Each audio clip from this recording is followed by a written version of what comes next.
do that. How did you get by the laser field in the Great Hall? Aha. The laser fields. Well.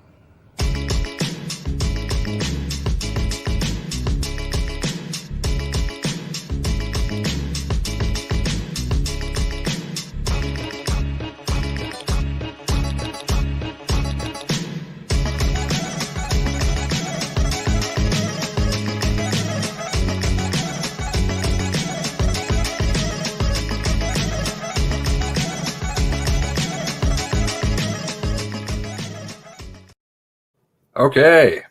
Evening. Yessie, Corey, how's it going? 14 of you already. Wow. Press conference today. I missed it. I was out volunteering, and I haven't had a chance to watch it, so I thought, why not? We can all watch it together. I'm feeling a little bit tired, but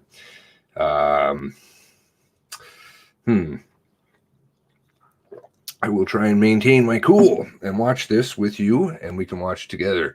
How's it going, Little Miss So? Just Cringe. What's up, buddy? I smoke weed. Bush baby. So a couple of things of note just to start with. Number one, I didn't put in my crap on the bottom of it. Okay, I will down below here at some point. Let's see, can I do that right now? Last time I tried this, it didn't work. Okay, I will stick in my information down below for the alternative channels that I'm going to have running. I set up a channel over on vid8 on poal.co. I don't know if you guys are familiar with it. It's an alternative to DLive, and it's somebody kind of that some people know. Boobs or whatever he likes. Boobs. He likes to get called Boobs. And Dub's heavy in promoting it and stuff like that. So I got the channel set up today, and we're streaming actually right now over there. Just in case, because I have a feeling some point here the channel is going to go south, and I'd rather take as many of you with me as I can. The other thing of note was the news conference when it was being held. Oh, I don't have my phone with me. When the news conference was being held, so I talked a little bit about that last night over on Slip and Stream, and I think I may have mentioned it on here. I don't know. Which was good because we got the inside scoop. Boom. We get the news conference, and then, you guys find out about it today. But the unfortunate part was who was covering it. Last time, there's been a lot of changes that have been made with the streams. Global had some technical errors on their stream and edited out some of their stuff from the previous stream, which to do with the escape of Mr. Wortman.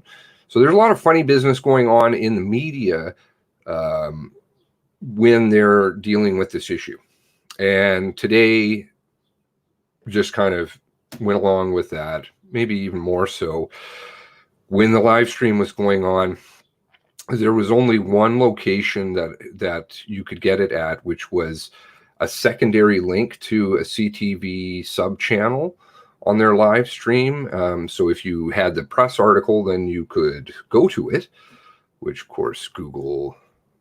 there was very little reference to in Google. I think there was only one reference I could find to this press conference that was happening today. Then there were some news articles over on DuckDuckGo, and one of those was the CTV one with the link. Hey, Pepe, Krista, what's going on? Zodiac.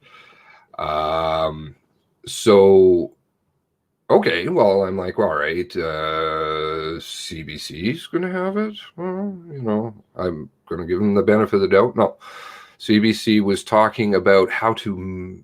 I think it was something to do with making face masks or wearing face masks for Kovu. Okay, and then CPAC didn't have anything initially. They were doing some kind of French thing. Okay, and then I went over to CTV Live's mainstream, and they had some kind of Falcon Cam. something to do with a bird. And I just left myself scratching my head, and I thought, what is going on here? Why, if this is the most major mass murder incident in Canada's history, are we talking about how to wear a face mask for things that people aren't generally getting sick from? Doesn't really seem appropriate. Bird cam? Not really sure about that one either. Anyways, so I did happen to talk to Steve, thank goodness, the Goof. Yes, the Goof. And so when I talked to Steve, I was like, could you please record it? He said, absolutely. So he did record it. Hey, Brock, what's up? And Tattooed Shepherd. So when Steve was recording it, I texted him back a little while later, and I said, did you get it? And he's like, oh, when it came to the question and answer period, it cut. They moved to a different stream. And I was like, really? They don't want people to hear the question and answer period. They don't want people to hear anything about this story. And all of the media is going along with it. Are you serious? This is just ongoing. These people, our media is literally working against the people. They're not trying to inform the people. They're not trying to make the RCMP accountable, to be held accountable for any of this. No. They're going to bury it just with them. They're going to have Falcon cams and how to wear a face mask. Unbelievable. So, hopefully, this might be the Global's feed. I didn't have a feed. So again, this is just after the fact recording. Is things edited out of it? I'm going to check. I got 3 different versions of it now. I'm going to put them side by side at a later point and see if there's some things missing. But if there are, even, like, how can I tell if they're after the fact? Anyway, let's try and watch this stuff together. Please try to bear with me as I hold my temper, and I ask the same of you. It's unbelievable. I believe, because I did catch the first little bit of this, and the RCMP were going on ad nauseum about how great they were and how much Canadians were supporting them and how much they've heard from Canada that Canadians love them for their expert and wonderful ways of dealing with this shit. And I was like, are you serious? I just about drove off the road when I heard that. I'm like, no, you really dropped the ball. 22 people died, and that's on you. Quit trying to brainwash everybody else. You're super because you're actually a gigantic failure. I'll try and maintain my cool. Let's continue. Hopefully the sound is a-okay. Please, somebody let me know. Oh. Caporal Jennifer Clark, porte-parole de la GRC en Nouvelle-Écosse, et je serai la modératrice pour cette conférence de presse. Today you will hear from a commanding officer. I don't know if they're going to have the translation on this version. I should just check, actually. Give me one moment. Et du gendarme Chad Morrison, qui remet ses Okay, I think it's whenever she speaks, there's going to be French. Good afternoon and welcome. I'm Corporal Jennifer Clark, spokesperson for the RCMP in Nova Scotia, and I will be your moderator for this news conference. Bonjour. I like her. She's very friendly. Jennifer Clark, porte-parole de la GRC en Nouvelle-Écosse, et je serai la modératrice pour cette conférence de presse. Today, you will hear from a commanding officer of the Nova Scotia RCMP, Assistant Commissioner Lee Bergerman, Superintendent Darren Campbell, Officer in charge of Support Services, and Chief Superintendent Chris Leather, Criminal Operations Officer, in relation to the incidents of April 18th and 19th. Bureaucratic crap that's getting paid over $140,000 per year. Bureaucratic nonsense! And Chief Superintendent Leather will close a brief question and answer period. Aujourd'hui, vous allez entendre la commissaire adjointe Lee Bergerman, commandant divisionnaire de la GRC en Nouvelle-Écosse, le surintendant Darren Campbell, officier responsable des services de soutien, Move along. et le surintendant Let's see if principal we'll get rid of the Sutter, officier French vomit.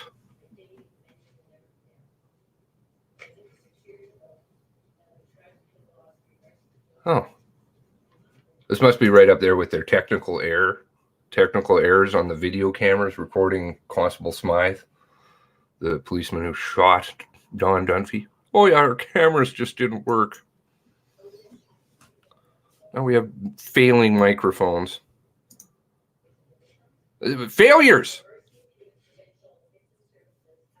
Fuck 'em.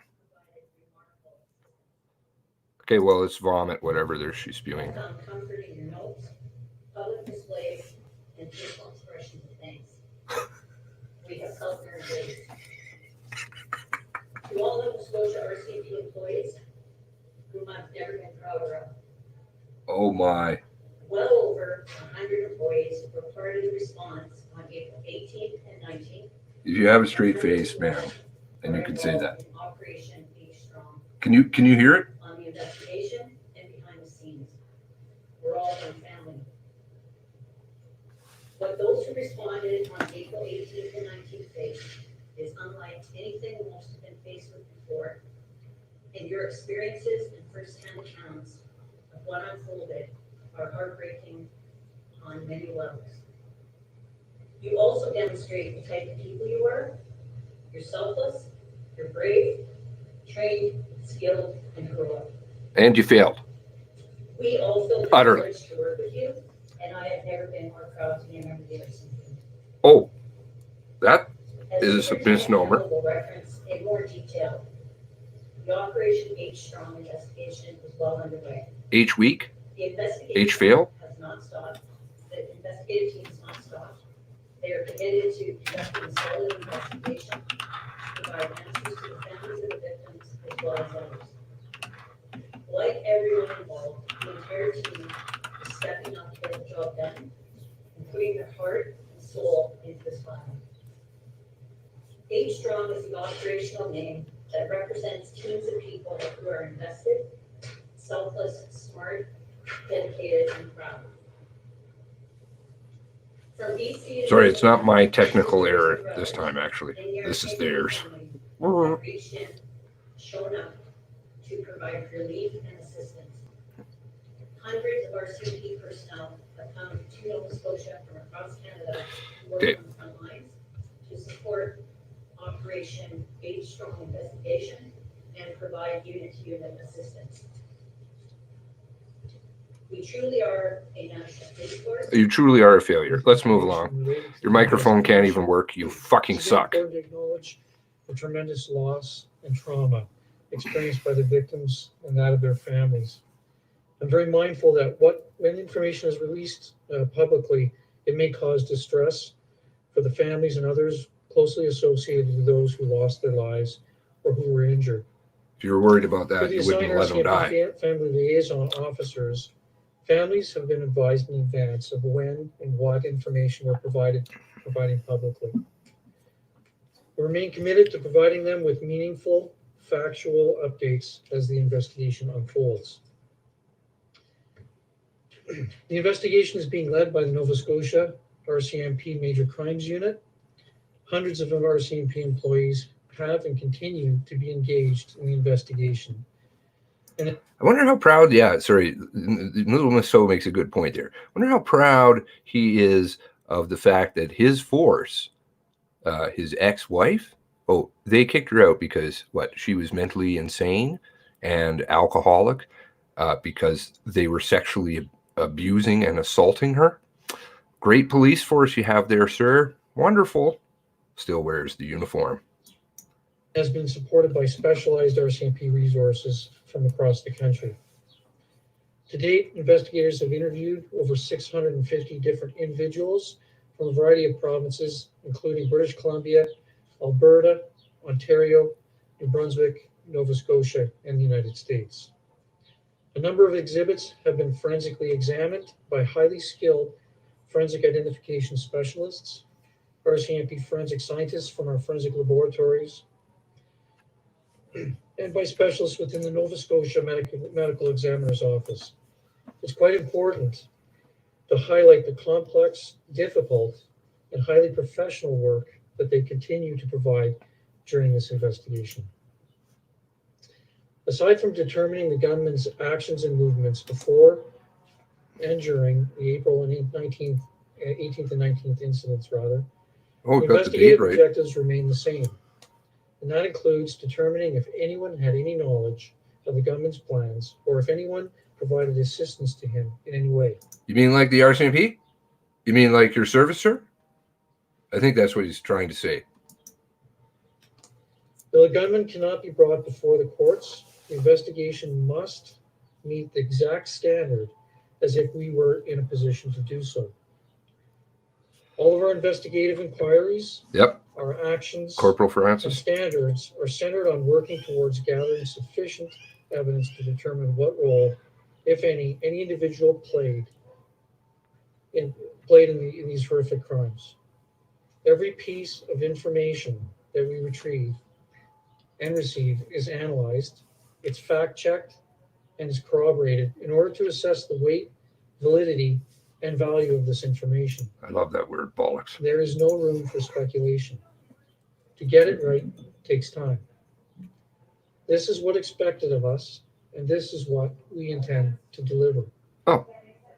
It's through the work of RCMP investigators and those of our partners dedicated to this investigation that I'm in a position to provide to you an update on the investigation and to clarify or correct some of the information that has been circulating from a variety of sources. I'm not going to reiterate some of the information that's been provided in the previous press conferences. Most are aware of the devastating actions of the gunman, starting in the community of Portapique. Oh, the detailed timeline? The detailed timeline with 5 times? Yeah, very. You won't repeat that. I know that would only take about 4 minutes. On April 18th.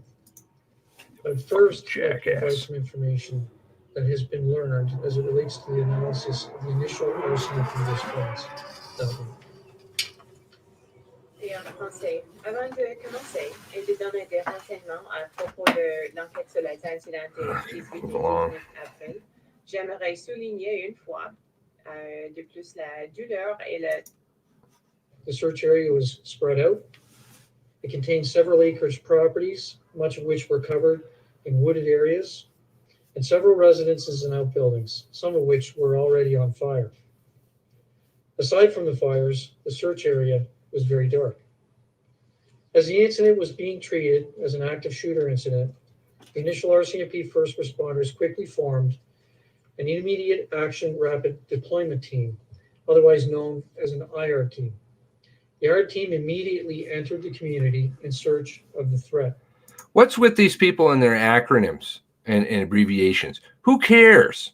I don't care if you have a CERT team, a ERT team. Can you go in and save people?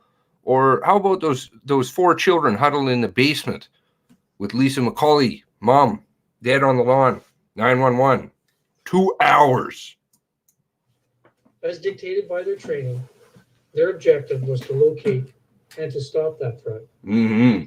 This is exactly what those RCMP first responders were working towards. No, only the true heroes that Within disobeyed. minutes of receiving the initial call, the on-duty RCMP risk manager, who was stationed within the RCMP Operational Communication Center, or the Communication Center, notified Northeast District on-call management, who immediately initiated the call-out of a full critical incident package, or a critical incident team. He has no package. Listen, these people can't get any of their shit together. They're terrible. Terrible. All they can do is spit out, we can't comment, we're not going to do anything. Fuck, man. This is going to be the whole thing. I know it. The critical incident package consists of the critical incident commander, the crisis negotiation team, critical incident scribes, radio technicians, the emergency response team, the emergency response medical team, emergency response IT or technical support, 2 hours, emergency 911, response 2 radio hours, operators, the 911. tactical armored vehicle, or we refer to it as the TAV, and its operator, police dog services. Well, that was until 4 and the a.m. explosives disposal team. In addition to the first responders who are already on scene and continuing to arrive, the critical incident package added more than 30 resources who are highly specialized resources and skill resources to the response. Questions have been raised with respect to survivors who stayed on the line with 911 operators for a significant period of time. I tell you, they're fucking listening, man. They're listening. I haven't seen anything about the media, very little, and it was very early on about the 911 shit. Very early on. They're fucking listening to these. Good. Listen to it. Do your job. How about that? During that initial response. It is true that survivors remained on the line with 911 operators. For how long? While they remained on the line and in contact 2 with hours. Dispatchers, they were instructed to shelter in place and to hide while the IARD team members continued their search for the threat. Do you think that they know exactly where they lived? Sure they did. It was only the true heroes who went in, which were very few, who disobeyed orders because they were told to sit at the end of the road. IARD members set up containment around the survivors' residences, while other first responders set up containment around the community of Portapique. Which he got out of. As the emergency response team members arrived, the gunman was still believed to be in the area. Because he was. And if alive, he was lying in wait, meaning that he would be hiding, ready to engage anyone at any time. So you go in, This contributed to a decision to instruct area residents to shelter in place as opposed to evacuate. The emergency response team continued to carry out extensive tactical searches for the gunman while responding to numerous possible sightings in the area and effecting the rescue and eventual evacuation of a number of survivors and witnesses, partly with the use of the tactical armored vehicle. Which didn't arrive until 4 a.m., just so everybody's clear. Clinton Ellison said so. 4 a.m. That's 5.5 hours Mr. Wortman's running around, blasting, lighting fires, scaring the shit out of kids in basements while their mom is dead on the lawn for 2 hours. Well, we don't know where that is. We just 911 can't trace a call. Durr. I just summed up these aspects in a few sentences. Failure. But it's important to understand that this covered a period of several hours. Yeah. As previously, there you go. See, he admits it. Several hours. Hours. You know, that's what we've been saying over here. They say, oh, no, don't worry about it. Everything was done in 34 minutes. Fuck you. Reported, we now know the gunman had escaped from the area shortly after the first responders. Bullshit. He fled to the divert area where he hid, and he remained there for several hours before beginning to move again in the early morning hours of the following day. Show me the proof. Show me the proof. Not a grainy photo of a minivan. Show me the proof. Not a holster in somebody's back lot. Show me the proof. Media reports have raised questions regarding the level of communications between the RCMP and other Nova Scotia police agencies, as well as an apparent lack of requests from the RCMP to other Nova Scotia police agencies for assistance on April 18th and the 19th. He told them. They told them, please do not become involved. You cannot become involved. We will get people from New Brunswick in our own shitty department to deal with things while those people are dying. There is detailed information that refutes these claims. I can confirm that the RCMP was in contact with other Nova Scotia police agencies several times throughout the incident, and that information was communicated to all Nova Scotia police agencies as it became known. Prove it! These updates and communications originated from the risk manager in our operational communications center, the critical incident commander, from RCMP management, as well through members who were actually involved in the incident. Prove it. Other Nova Scotia police agencies also contacted the RCMP directly for information, and the information was provided to those agencies in those cases as well. With respect to requests for assistance, other Nova Scotia police agencies were asked to assist the RCMP in a variety of ways, and in fact, they offered assistance as well. This included agreements by other Nova Scotia police agencies to cover calls for service in RCMP jurisdictions while our officers were occupied in the response, providing investigative assistance as well with priority witness interviews while the situation was unfolding, evacuating potential victims from residents known to the gunman, as well as providing lockdown security. Oh yes, that was the dad, right? Because they didn't know who it was, but they took the dad out at 4 a.m. We didn't know who it was. We didn't know who it was until the girlfriend came out of the woods at 6:30, but we went and got the dad of the gunman. To an area hospital where some of the injured victims were being treated. Merci. Il s'est écoulé quelques minutes entre l'arrivée des deux premiers intervenants de We'll la skip through GRC. French vomit from Comme that on lady. l'a dit, la zone de recherche She's fucking friendly, you know? constituée des terrains de plusieurs. Hey, Tracy. So I'd like to go into a few items related to the gunman's movements on April 19th. I can confirm through the investigation and witness accounts that the gunman did not use the RCMP replica vehicle to pull over any of the victims who were in their vehicles at the time.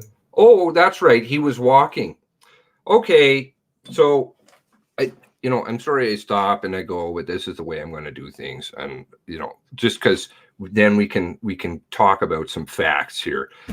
Let's talk about the distance that it takes to travel between Debert and Truro. The timeline they gave was it takes 8 minutes to travel, 10:08 to 10:16.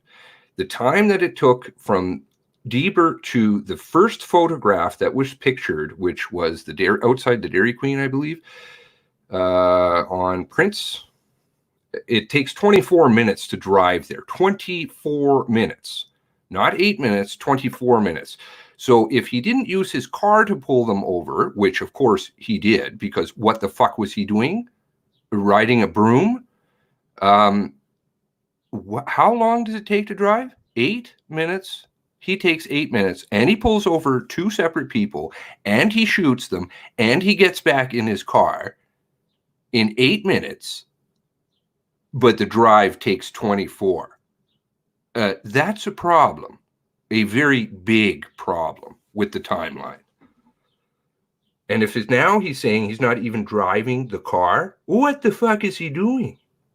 Walking? Oh, no. I calculated it out. He would be traveling at over 500 kilometers an hour using a car. The cop car. Interactions between Constable Stevenson and the gunman.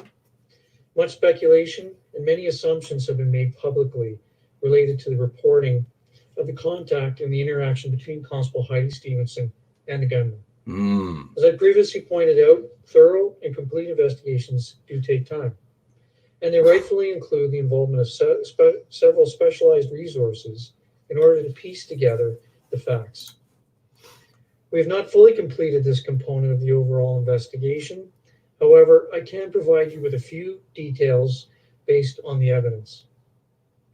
While Constable Stevenson and the gunman's vehicles collided, we do not believe that Constable Stevenson rammed the gunman's vehicle.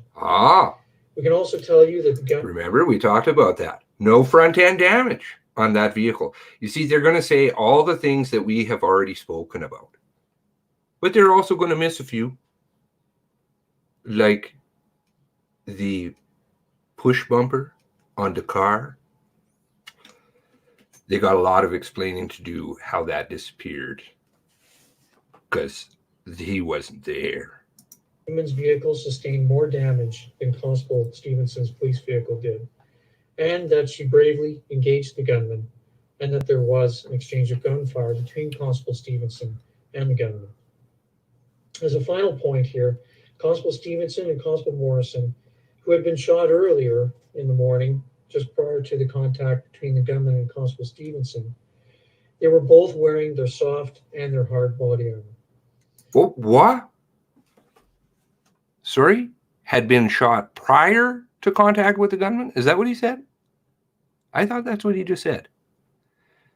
Nowhere in there yet has he said Wortman shot them. Just as in the warrant, it says Constable Stevenson was located on the scene, was on the scene shortly after deceased. Deceased from what? Oh, would it be friendly fire? A friendly fire. Investigation. However, I can provide you with a few details based on the evidence. No push bar. Yeah, exactly. This is what I was talking about The gunman's vehicles collided. last I stream. do not believe that Constable Stevenson rammed the gunman's vehicle. We can also tell you that the gunman's vehicle sustained more damage than Constable Stevenson's police vehicle did, and that she bravely engaged the gunman, and that there was an exchange of gunfire between Constable Stevenson and the gunman. Was she shot? As a final point here, No, Constable didn't say that. Stevenson and Constable Morrison, who had been shot earlier in the morning, just prior to the contact between the gunman and Constable Stevenson. Sorry? Did I hear that right? That they were shot prior to the... Am I mishearing something? Prior to contact? As a final point here, Constable Stevenson and Constable Morrison, who had been shot earlier in the morning, just prior to the contact between the gunman and Constable Stevenson, What? they were both wearing their soft and their hard body armor. What the fuck did he just say? In terms of the acquisition of RCMP equipment or police uniforms, our investigation has uncovered a familial association between the gunman and two retired members of the RCMP. Both of these retired members were estranged from the gunman, and both have fully cooperated with the investigation. It is not believed that either of these retired RCMP members provided operational duty uniforms to the gunman, such as the items that were in his possession and discarded at one of the murder scenes. Okay, did he say, though? Did he say that Constable Stevenson or Constable Morrison were shot by the gunman? Did he say that? I never heard that. I heard there was an exchange of gunfire. I didn't hear that they were shot by him. They're being very careful with their words. In addition, the investigation has determined that the gunman had been associated to a police officer from another Nova Scotia police agency. This officer has also been interviewed and has cooperated with the investigation. We also believe that this officer was not responsible for providing any of the uniform items to the gunman. The investigation into how the gunman acquired the RCMP uniform pieces is still ongoing. In terms of the relationship between the gunman and the RCMP itself, as another point of specific interest, the gunman was never associated to the RCMP as a volunteer or an auxiliary RCMP police officer, nor did the RCMP ever have any special relationship with the gunman of any kind. Oh, the CI. Interception d'automobilistes par le tireur. J'aborderai maintenant certaines questions liées au déplacement des tireurs. I didn't. I'm going to have to go back, and I'm not going to bore you guys with that, but I'm pretty sure he's not saying stuff. The investigations It's a confirmed that script. the gunman. He's scripting it. It's not a misspeaks, you know. He's just reading words off of paper. With respect to the retired police vehicles, which were purchased and in possession of the gunman, the investigations confirmed that the gunman had purchased 4 Ford Taurus former police vehicles through local auctions. Emergency equipment installed in these vehicles was purchased by the gunman through a variety of online auctions. The installation of some of this equipment was carried out by the gunman and by some of his associates, including Portapeak area neighbors and residents. As previously detailed, the decals installed in the gunman's replica RCMP vehicle were not actual RCMP police vehicle decals. However, they were realistic reproductions, printed by a local printer manufacturer. Management of the local printer manufacturer was not aware that this has taken place, and they continue to cooperate with the investigation. In terms of the firearms acquired by the gunman, With respect to the firearms in the government's possession, this component of the investigation remains active and involves other domestic and international law enforcement partner agencies. At this time, I can only provide limited details. What can be confirmed is that the gunman had acquired all of these firearms illegally. Time for a gun Of the grab. 5 firearms found in the government's possession on April 19th, 3 were obtained illegally from the United States. 1 was obtained illegally in Canada through the estate of an associate who's deceased, or a deceased associate of the gunman. And these are the 4 firearms that we have previously indicated the gunman had on April 18th. The 5th firearm was Constable Stevenson's. In terms of previous interactions with the gunman and any historical complaints. As part of the investigation, we continue to look into the gunman's previous behaviors and his interactions, and they include those with the police. Mm-hmm. A number of individuals interviewed have indicated that they had observed the gunman in possession of weapons and police uniform items and the fully marked replica RCMP vehicle. None of these witnesses have indicated that they notified the RCMP of their observations. Other witnesses have since come forward and expressed that they did notify the RCMP regarding intimate partner violence claims and firearms complaints against the gunman. This component of the investigation remains active. Information of an officer safety bulletin prepared in 2011 by the Truro Police Service and the Criminal Intelligence Service of Nova Scotia recently became publicly available. In that officer safety bulletin, there was information that the gunman was a denturist who lived and worked in Dartmouth, Nova Scotia, that he had a cottage in the Porter Peak area, he was experiencing a mental health crisis, and was in possession of a handgun and rifles, that he disliked the police and that he wanted to kill. Do you notice, though, the words, right? They're fucking vomit. Vomit. The report from Truro just recently became available. No, because your shit ass wouldn't release it. They did. Because they have policemen who do police jobs. Like, oh, I remember that name. I'm going to go back through my email. I'm going to find that report. Oh, no, now we've got another shit storm here brewing up. What are we going to do? A police officer. With regard to the firearms referenced within that bulletin, I can confirm that all but one of the firearms found in the gunman's possession on April 19th were acquired after the 2011 bulletin, and thus not those described in the bulletin itself. So he had a gun. One gun. There you go. He had more than one.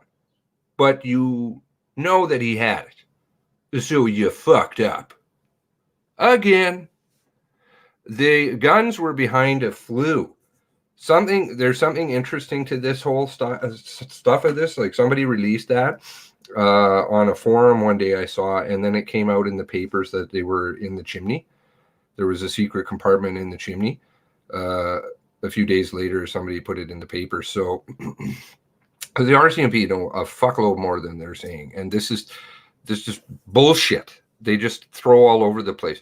Well, it just became known. No. People are leaking stuff because you guys are failures.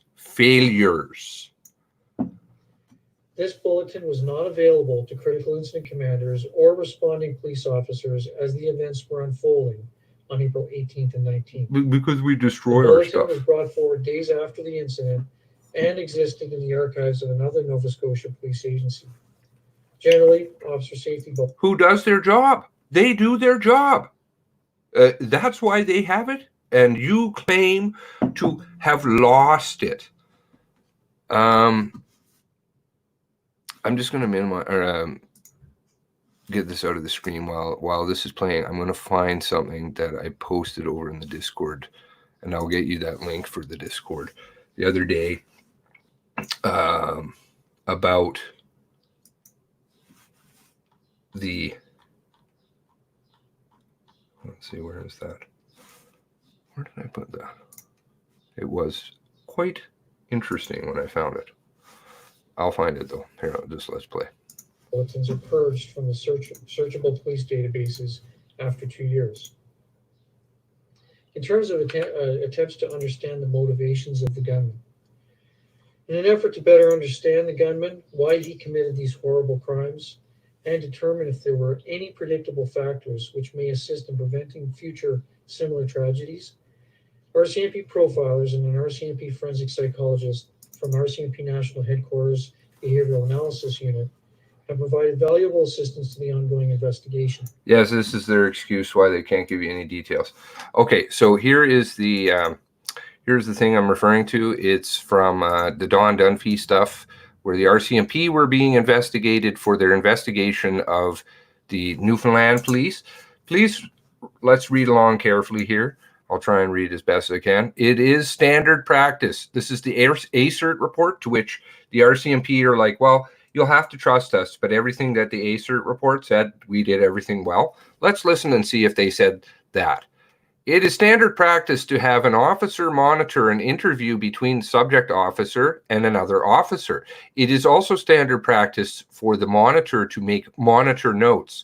These notes can be in the form of a backup documentation of the context, gist, and or key positions or portions of an interview. RCMP followed best practices in the digital video recording on April 8th, 2015 interview with the subject officer, Officer Smythe.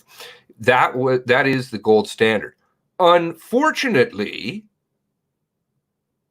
investigators encountered something all investigative agencies have at one time or another. The digital equipment failed.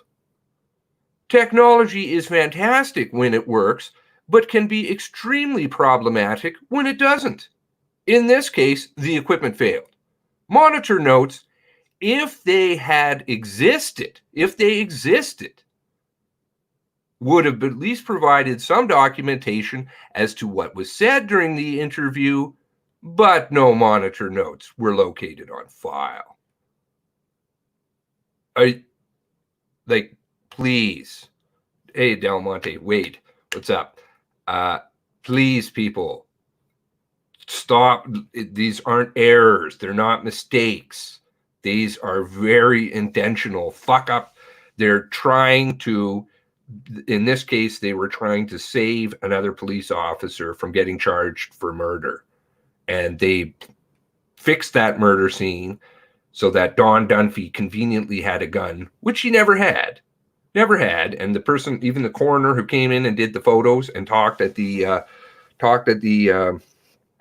inquiry, which was a joke, said, listen, I'm looking at these photos and this tote box wasn't here before, where this gun is sitting on top of. That was not there. I would have known. I took photos. It was not there. Planting evidence. These people are very good at that. Moving along back, sorry. This assistance includes a psychological autopsy of the gunman. And this autopsy is ongoing. Oh, yes, very important. The aim of the psychological autopsy is to gain a better understanding of the contributing factors to better comprehend, if possible, the why now, and why in this manner. Do you know, and this is the excuse. You can go in the papers and you'll see it. This is why they cannot release details, because they're doing a psychological investigation of his mind, a dead man. So we can't tell you what guns were used, how many times Constable Morrison was shot, what kind of an accident occurred at Shub, because we're doing a psychological investigation. So we have an ongoing investigation. We can't talk about things. Redact. Behavioral analysts have shared some of their preliminary findings with the investigative team. In those findings, the gunman was described as what is called an injustice collector, one who held on to conflict or differences with others, turning them inward until they boiled over in rage. Some recipients of his wrath of violence were targeted for perceived injustices of the past. Others were reactive targets of his rage, and some were just random targets. We may never uncover all of the details or fully understand why the gunman did what he did. The investigation is committed to providing answers to the victims, the surviving family members, to the public that we serve, and to hold anyone who played a role accountable in these horrific crimes. Where's the autopsy?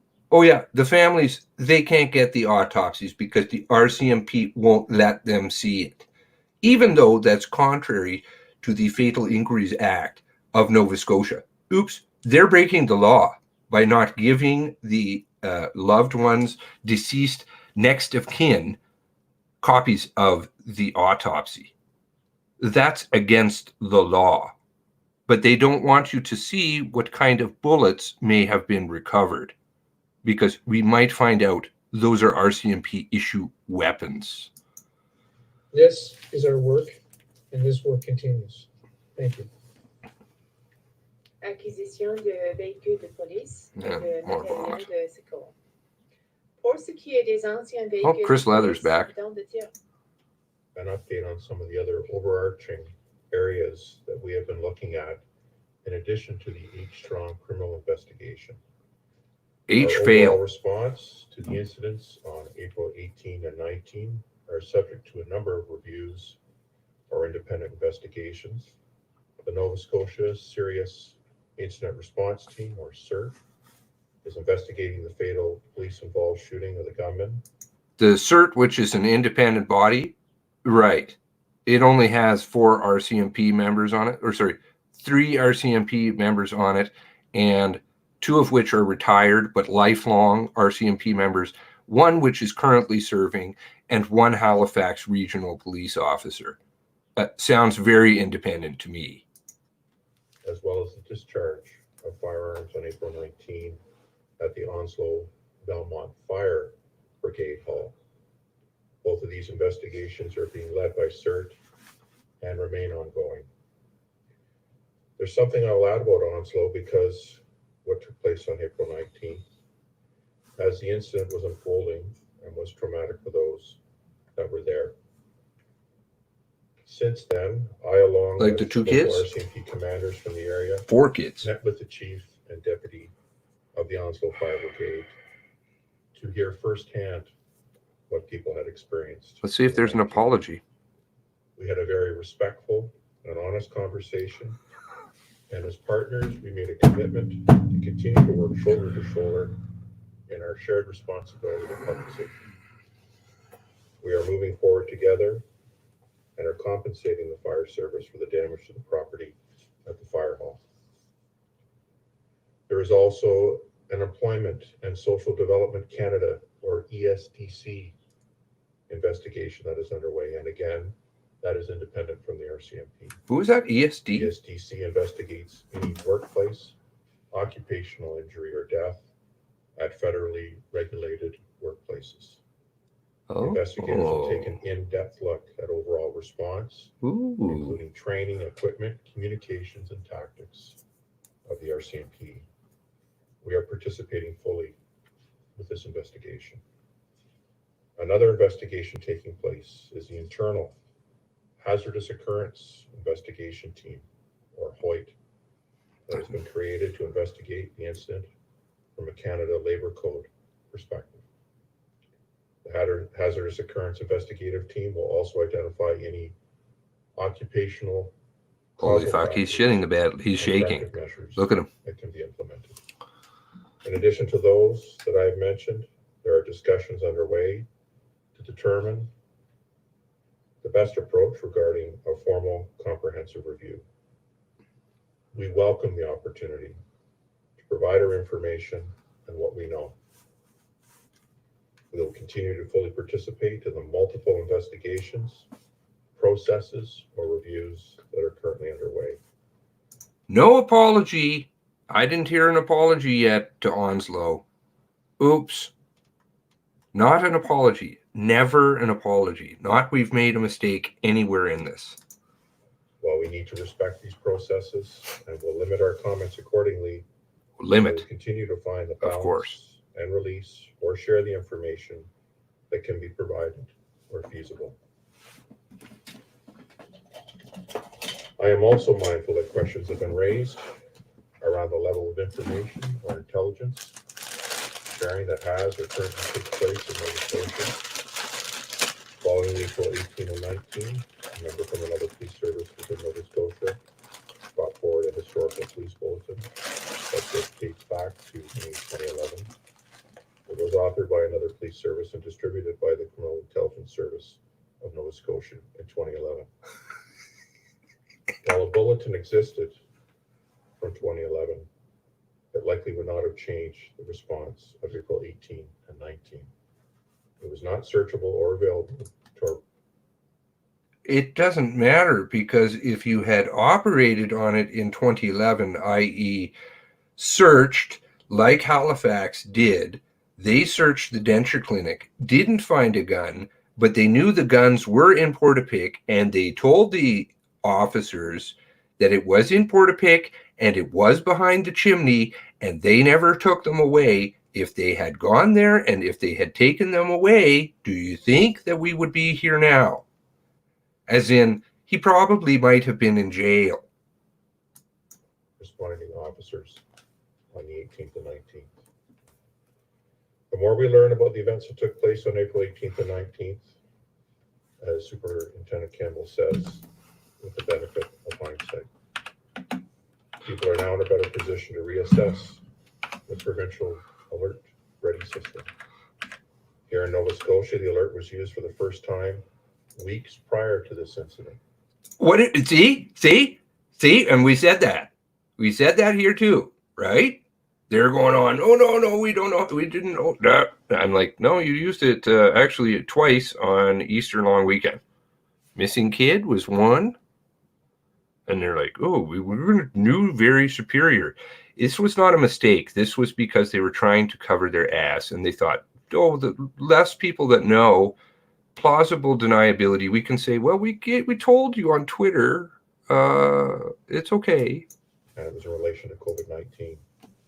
To the best of our knowledge, the alert ready has never been used for an active shooter situation by police in Canada. Oh yeah, just don't use it. On April 24th, that's I bullshit made the too. decision to activate alert ready in a separate incident where incredible information was received of shots fired involving an automatic gun moving towards a densely populated area within the Halifax region. As a result of activating the alert for a dynamic police incident, we learned of the unintended consequences. For you, Gary. Following the alert, The Black a large Pen number of people Award. called 911 to ask non-emergency related questions, such as, should I pick up my children? Where should I hide? What do I do? In addition, the alert was activated well beyond the affected geographic area. And what I mean by that is people who lived in Prince Edward Island and Yarmouth received the alert for what was an HRM incident. Is he speaking about the dropping of planks and the airsoft gun? Oh, that's right. That was the 2 days later when they were, was it 2 days later? And they were catching a lot of shit already. And they're like, oh, we'll show them that we know how to use that. Somebody dropped some planks. Better turn on the emergency alert. Now we know how to use it, even though we used it 2 weeks ago. Resulted in delays to calls being answered at provincial 911 centers. And many calls were not answered at all because of the call volumes. Oh, good. Don't answer the phone. It had a negative impact on public safety. And what I mean is that people who had true emergencies may not have gotten through to the 911 operator. Because you've made people shit their We pants. are aware it is an available tool, and discussions at all levels need to continue around its use. When activated, it impacts all citizens and police services in Nova Scotia. Well, you did it for planks. RCMP is working on national policy to ensure this is addressed as well. We are working with our partners in the province to ensure that when used, the system effectively helps to protect public safety. We commit to sharing those decisions publicly once finalized. Thank you.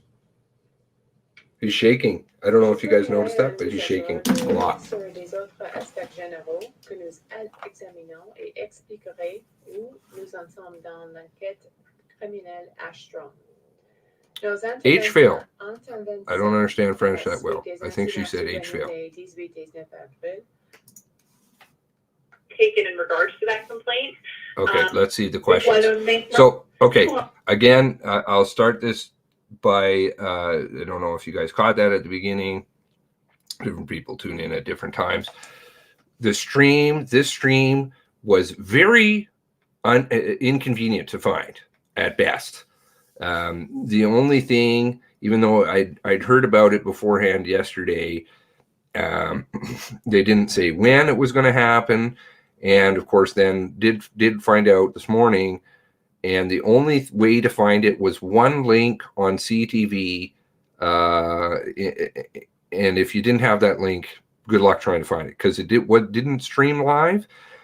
We had CBC streaming about face masks, I believe. We had CTV with a Falcon camera. CBC, by the way, was going to cover the memorial down in the United States of Lloyd Rose, whatever his name is, heart attack, overdosing on fentanyl nonsense down there. CPAC didn't cover it because they had some French thing going on. So it was only the secondary feed of CTV. And when Steve recorded this, because Steve recorded this for me earlier, this is the global one. But Steve did record the one earlier. And when it came to the question and answer period on this CTV link, it cut right in the middle of things. And I wonder if I can play that. But if you go over to his channel, I'm sure all of you are subbed there anyway, hopefully. And you can see at the very end, he put it up, the very end of it, it cuts off right in the middle of it, a sentence. Enregistrer votre question. Our first question is from Alicia Drav from Global News. Please go ahead. Hi, thank you. I'm just wondering about the complaints made about Wortman abusing his partner and also raising concerns about stash of weapons. The complaint was made in 2013, and I'm just looking for some clarification on what action was taken in regards to that complaint, and what action was taken. Yeah, sure. I'll answer that. The first thing I'm going to say about that is that we appreciate and we value every piece of information that comes in from the public. And I need the public to understand that when you call us, we believe you. So I don't want to leave anyone with any impression that the police Too bad when I call them, I don't believe them. don't believe anyone, because that's exactly what we do. When we receive information, we follow that information up, and we try to determine whether or not we can track back and find out where that information came from. So as of yesterday, we've identified 2 officers that did have contact with the individual that you mentioned, and we're working through determining what records or notes that they may have or recollection with respect to that actual incident. But I think what's fair is that is to explain that when the police receive a call from an individual, and if we open a file and investigate that file, we take their information. You can't look at the and camera. It's helpful to get information that comes from a first-hand source. So in that particular case, as I understand it, through the claims that were being made, is that the information came in through a second party in terms of the intimate partner violence. And it's imperative that if an individual does call the police and they're providing information that comes from another source, that we receive the cooperation from individuals who are actually possess the first-hand knowledge or have witnessed that type of activity. In terms of the firearms, again, right now it's early to say exactly what information was passed on to 2 of those officers.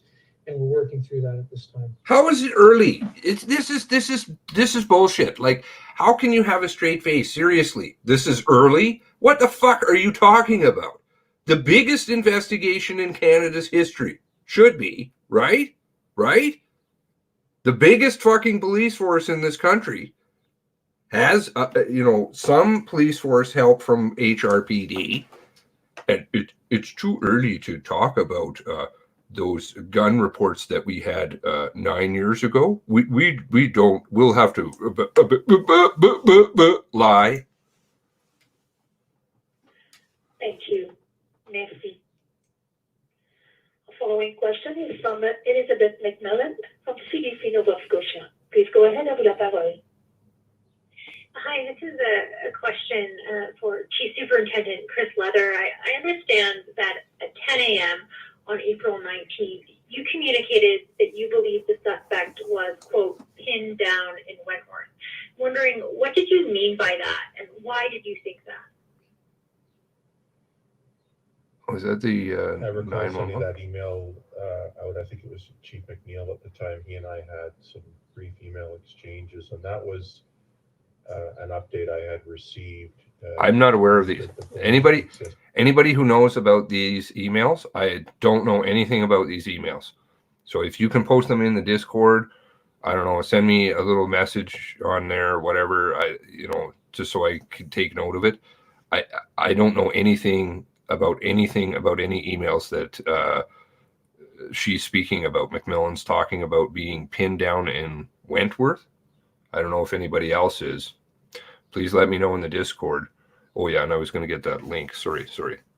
I don't think whoever is in here right now posted it. So let's just grab that for you. That the suspect was pinned down at the time. Of course, we heard later that that was not correct, but that's the information I had at the time. So I've had direct conversations with critical incident command as well as some of our emergency response team members, and my understanding of that is that at that particular time there was a 911 call that was received. That 911 call, and I provided details about that call in a previous press conference, and it was in the Wentworth area. And the responding ERT officers and those that had containment on that residence, we actually did believe that we had the gunman pinned down in a residence or on that property, and it was a large property, which is very important to note as well. Through the timings of the video canvas that we did, we actually missed that gunman by minutes.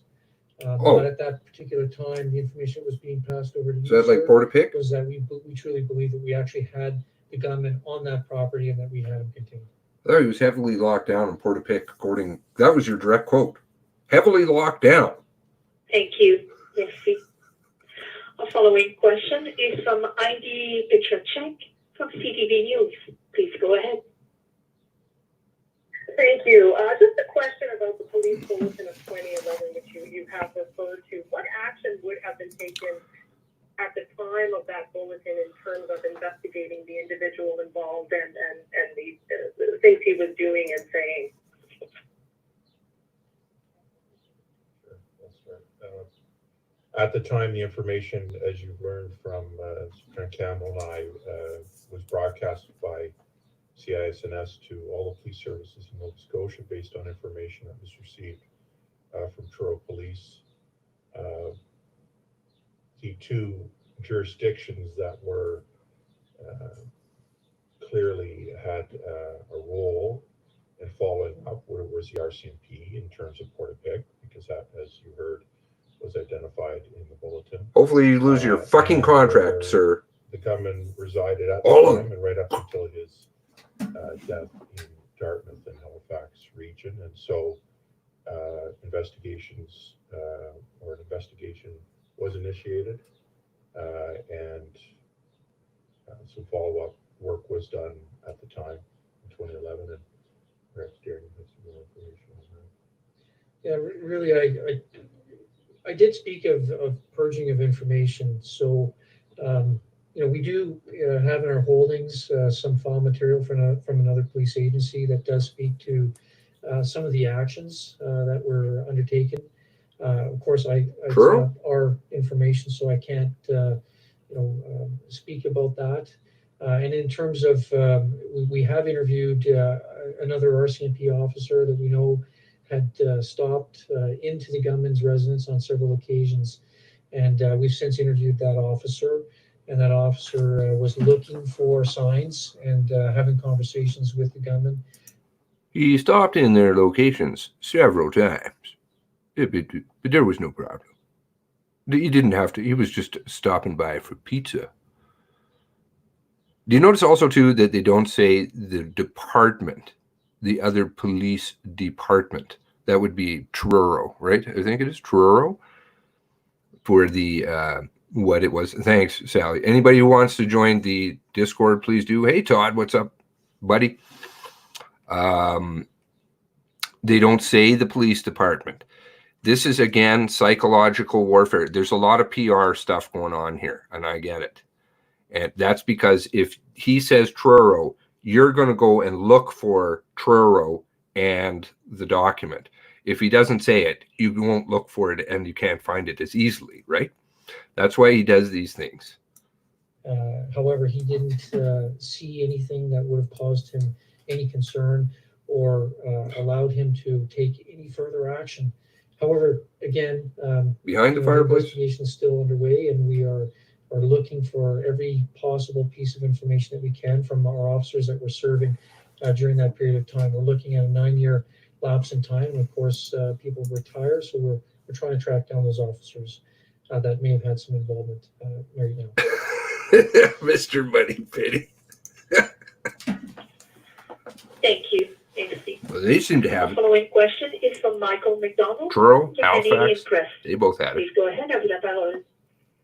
Thank you. My question is for Superintendent They Campbell. purged their files Earlier of today, threats if I after heard 2 years. correctly, I think you described the perpetrator as an injustice collector.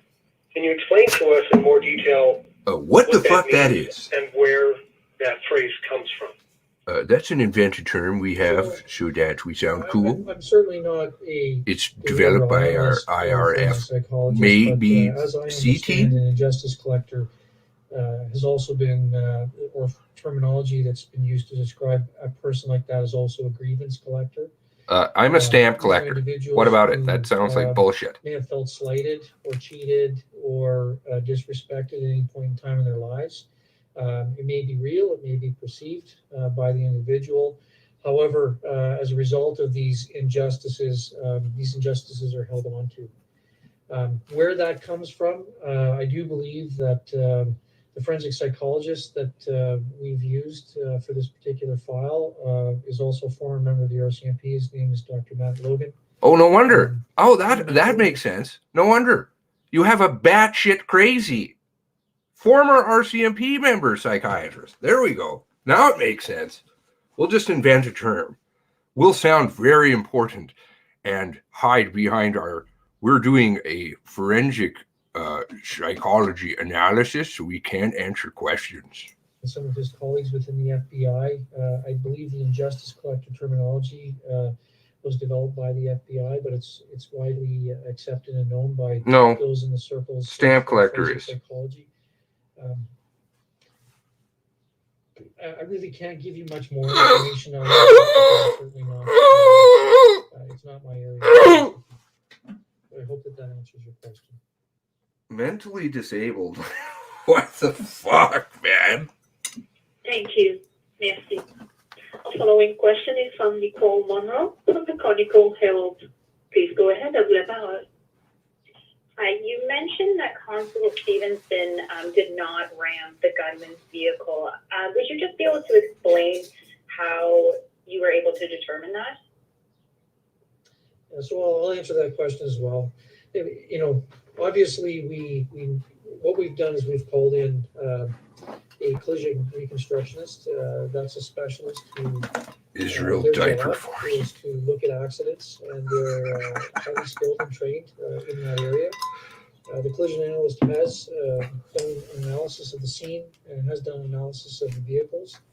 And based on the positioning of the vehicles, the damage to those vehicles, it's quite clear that the gunman had actually entered into a roadway, which was a one-way. As Constable Stevenson was proceeding in the right way, the gunman actually entered the wrong way. And that's exactly how that accident took place. Okay, so she's following the correct direction. So, okay, that answers a few questions. But still, yeah. What was it? First it was pit maneuver, maybe, kind of, from leather. Then it went to head-on collision. Then it's gone to some sort of an accident. And now it's just gone to some kind of a nothing. We can't answer. Because we're mentally disabled. Thank you, Nancy.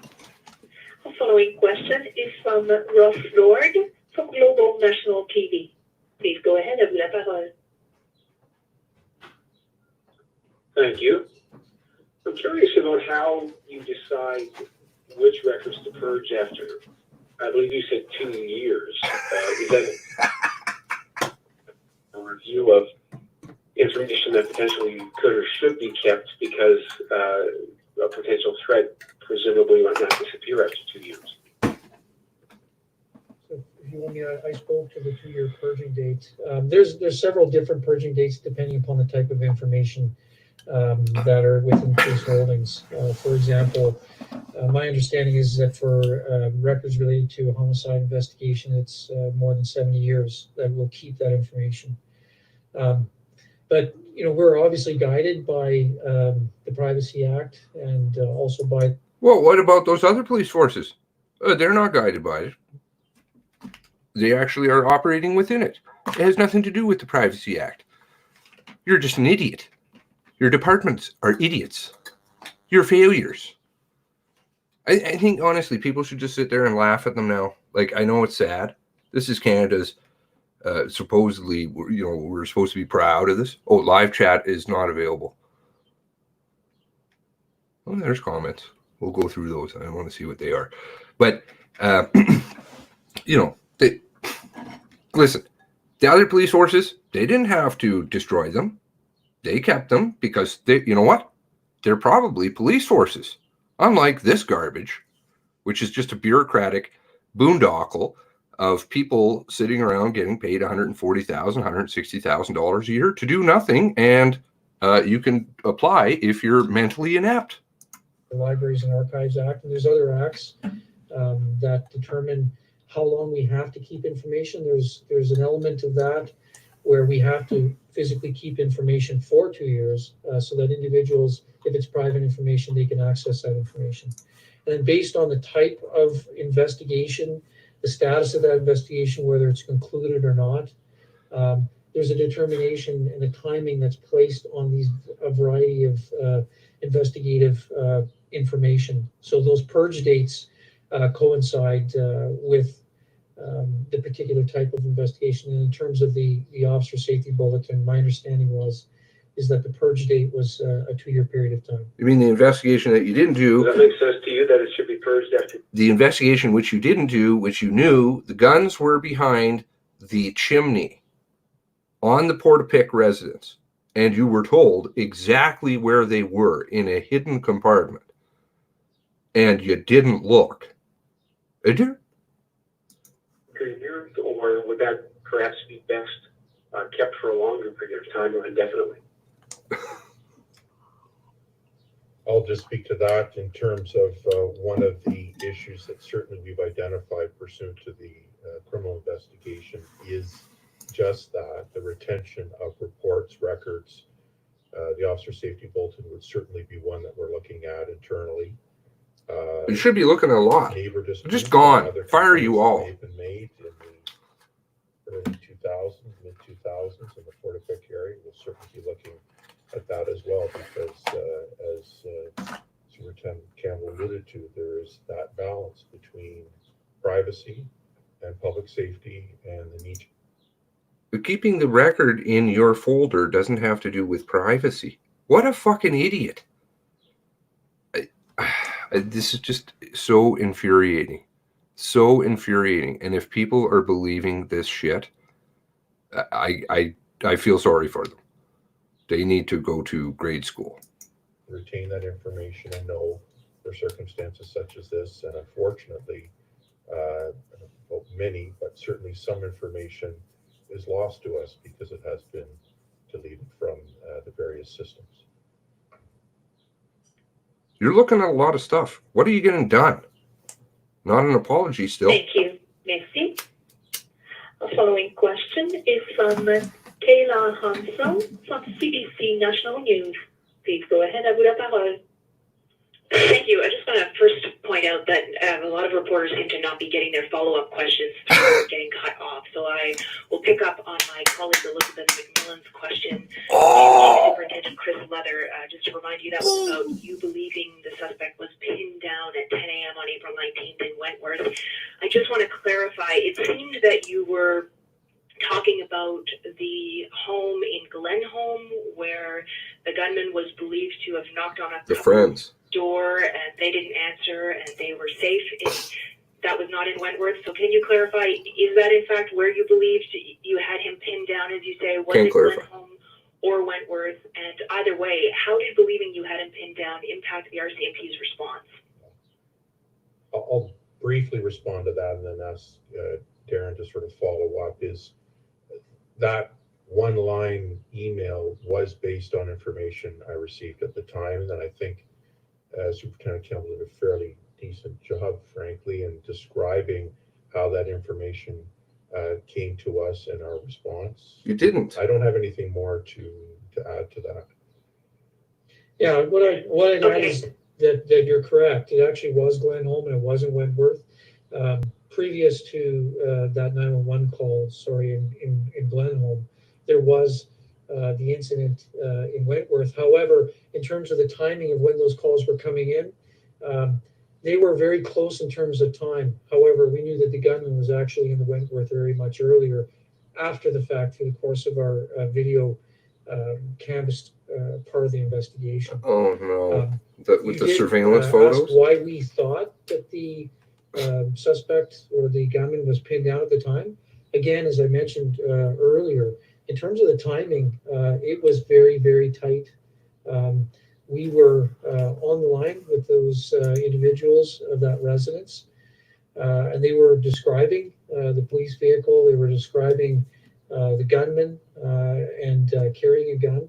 And our officers were en route. And in fact, there was one of our officers that had seen a police vehicle pass him.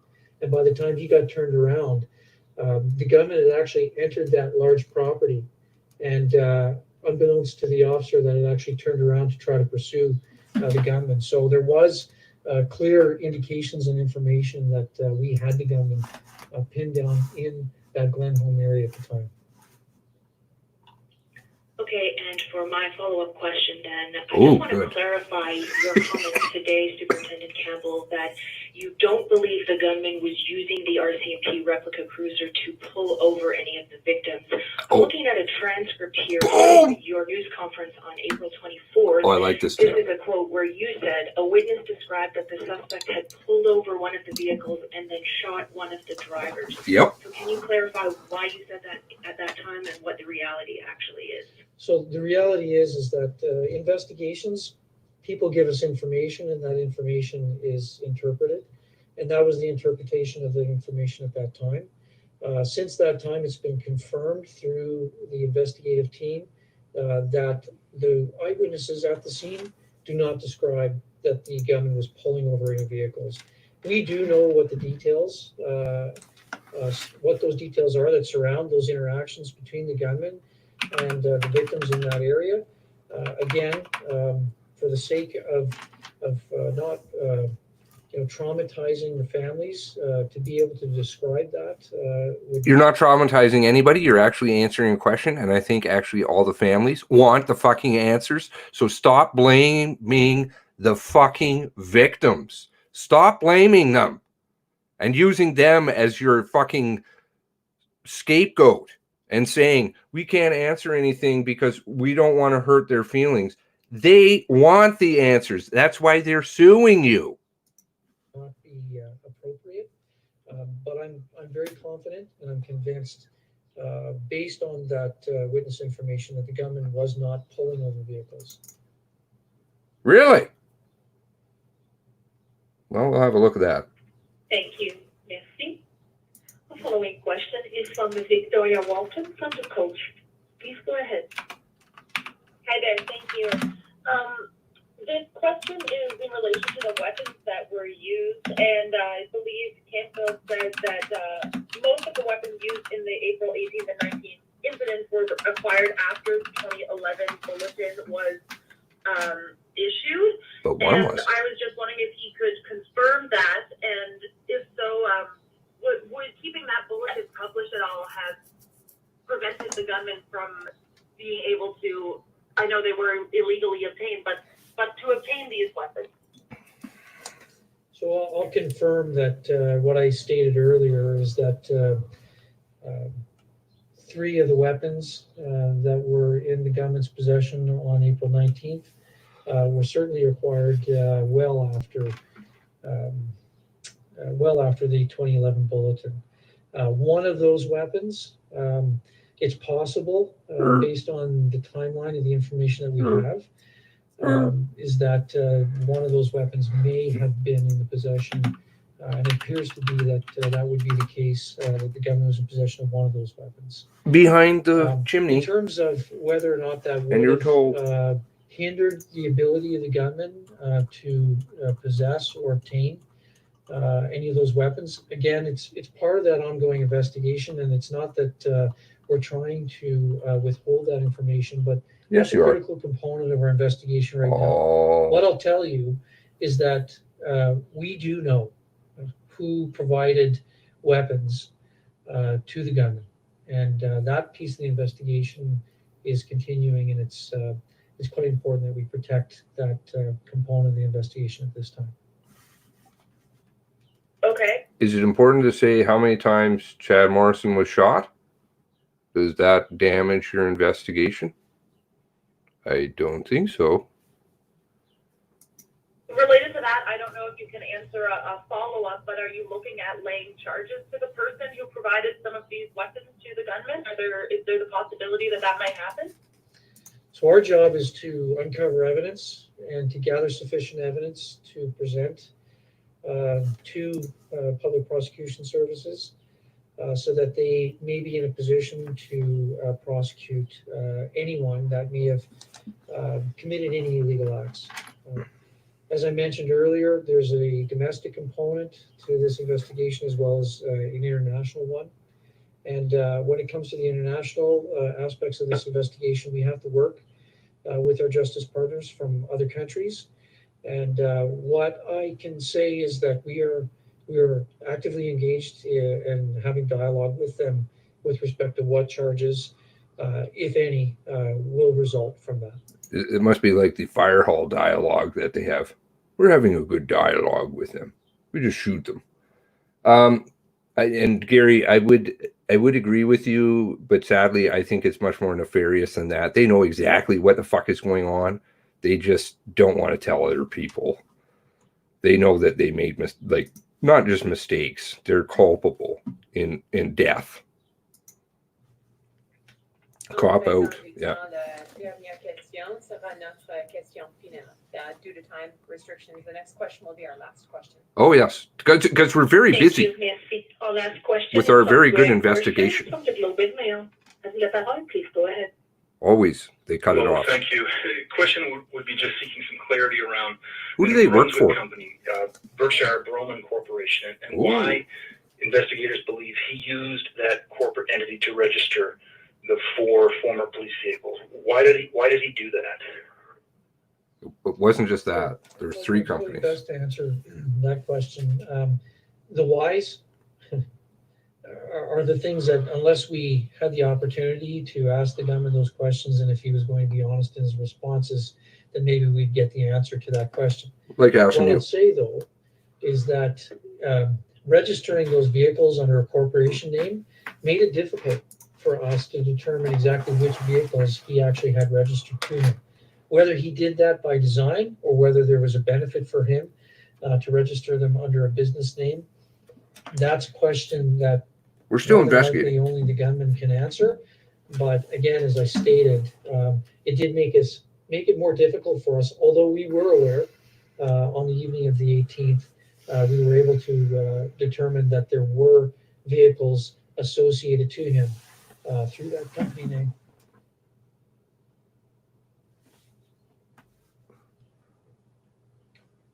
Ma'am, sirs, before we finish, anything to add? Madame et les messieurs, avant de finir, quelque chose à ajouter? Yeah, you know, I would HAS? just end by expressing my thanks to the victims' families for their patience and understanding as we work through this. I do want to make it clear that we are fully committed to doing a very thorough and proper investigation. Oh, You are at the forefront of our minds. no, covering your asses. And we are committed, you know, not just in terms of the family liaison officer, but also the command triangle and management to engage with you and to answer your questions. So, you know, going forward, I know, ma'am, that you're going to talk, and you've talked a lot about thanking the members. I can't say enough. Yeah, where's the? We're really sorry. The faith that I have in what was implemented on the evening of the 18th and the capabilities of the people that were on the ground that day. Oh, this is very scripted. Just like fucking PR. We're wonderful. Heidi Stevenson, we're wonderful. We lose people. We're wonderful. We're still investigating. We're wonderful. They did incredible work. They are very skilled. They are highly trained. They are very experienced. Highly I ass. still maintain full and complete confidence in them. Oh, And, I don't. And in terms of the public, we still need you. Couldn't find my lost dog. If you have information, please come forward. Provide that to us. No, do not. Again, Don't ever your speak to them. Information is critical to us being able to answer as many questions as we possibly can with respect to these horrible crimes. Thanks, ma'am. Quickly, I want to thank everyone for their attendance here today and joining in the press conference. But I too want to take this opportunity to thank the victims' families for their patience and understanding, and also to our members for the jobs that they do day in, day out, including on the investigation. Thank you very much. And we commit to providing timely and accurate updates in the coming days and weeks. Thank you very much. And just final, echoing, of course, Chief Superintendent Leather and Superintendent Campbell, again, to express our gratitude to our employees and remind them how proud we are of them, and to the victims' families as well, and their patients, and to all Nova Scotians for their continued support. Nobody's supporting you. And They are hating you. to thank Chief Superintendent Leather and Superintendent Campbell for their hard work. Because you suck. Okay, this concludes our press conference. Thank you for attending. Ceci conclut la conférence de presse. Merci de votre présence. Okay. So that was rather interesting. Now, let's see. Okay. Oh, here's the man in his hole. We don't need to worry about him. Now, let's see here. I just have to track down this Dairy Queen here. Dairy Queen on Walker Street. What did everybody think? Let's have a look at the where was that? Did I close that already? Balls. Go away. Let's see what some of the comments were, just to see how much they're supported. We'll see how many brainwashed people are out there, or what Google's allowing.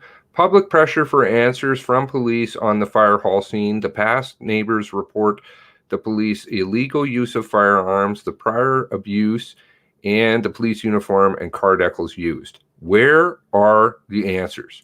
I lost track of how many times they have congratulated themselves. Thank you. Oh, that is such a great point. Yeah, it's just, we're awesome. The commissioner seated far right is acting very suspicious. Exactly. Shaking. He was shaking. He has guilt as if he's covering up. This is how a police investigator would interpret his actions. RCMP are not properly qualified to handle real crime. They are only here to harass tax-paying citizens and brutalize. They are tyrants. That's true. That's exactly what they are. They are a police state Bad Grandpa seems to totally agree with that. Documax. The RCMP just can't remove itself from its culture for self-praise and self-congratulations and for giving itself up front and out. Not sure what that is.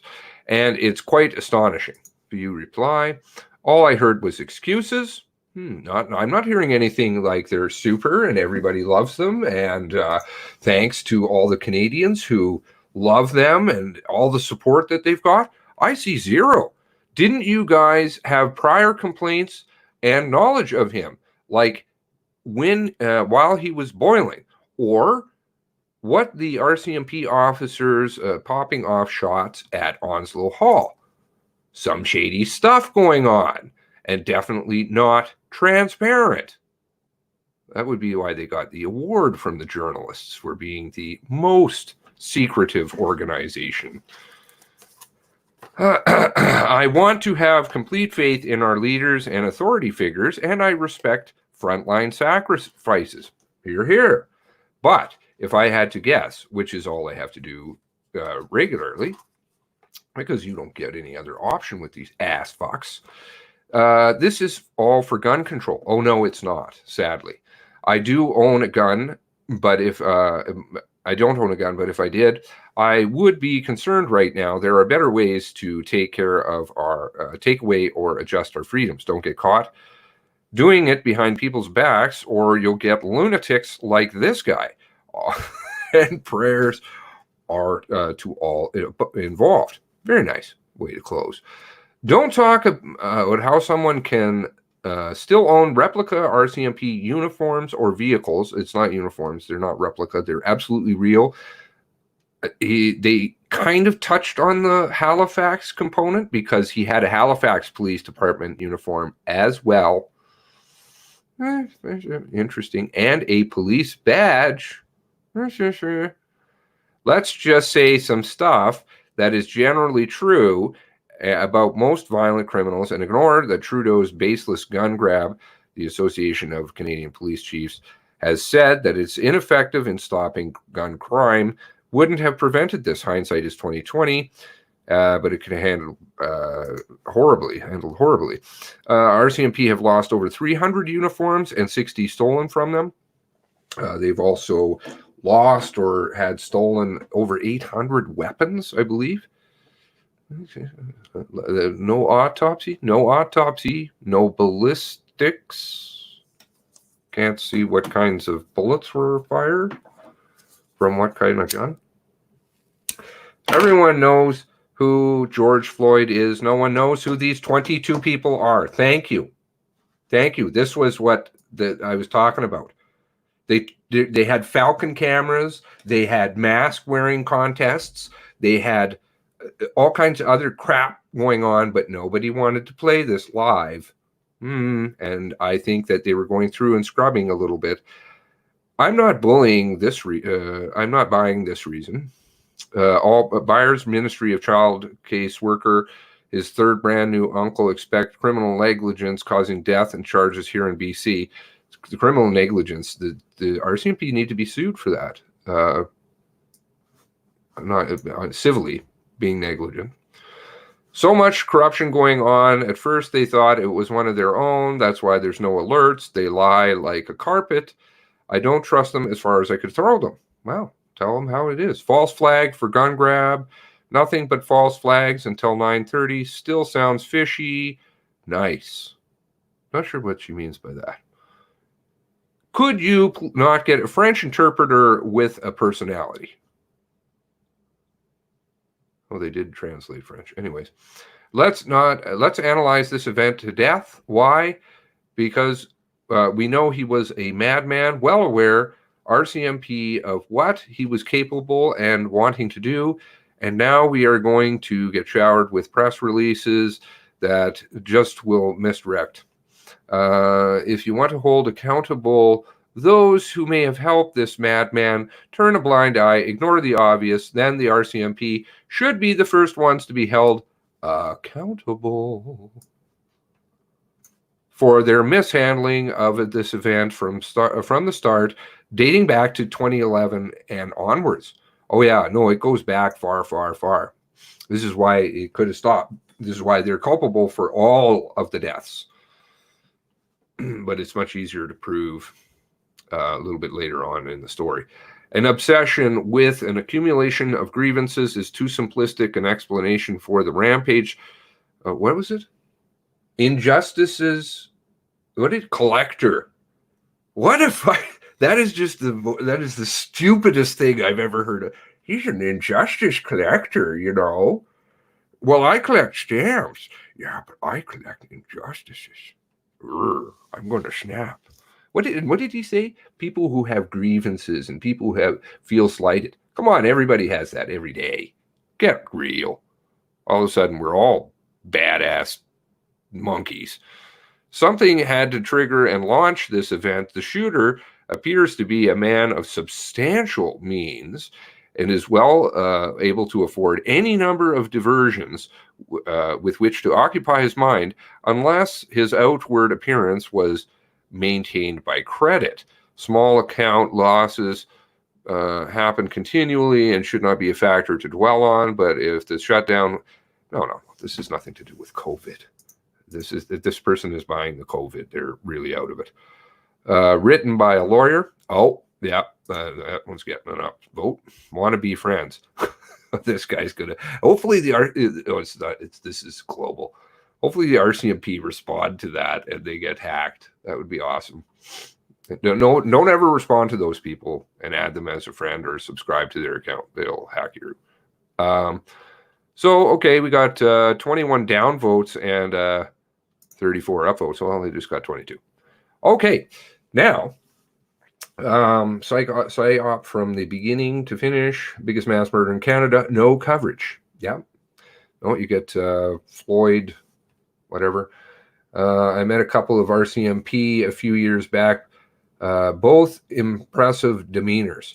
There are great RCMP officers. I'm not. It's the bureaucratic mess at the top, and that trickles down, and it is a bureaucratic nightmare. I mean, you can hear. Well, we've got the 7 sheet team coming in with the F key, you know, like they don't even know what the hell they're talking about. They just try and sound impressive, but I think that's just their lack of a high school diploma kicking in. Really like the red uniforms. Too bad about the people who wear them. Beautiful uniforms. Yep, it's too bad. They're total shit. Definitely at the top. There were good heroes too, and we can celebrate those good heroes because those were the ones that went in and celebrate or saved those kids. Otherwise, they would have been there till 4 a.m.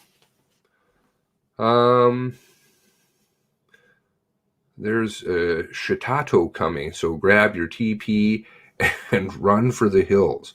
Okay, Norm's in there like a dirty shirt. Incompetence at its highest level. Now, I'm going to try and track down this Walker Street. I think it's on Prince. Let's try Truro.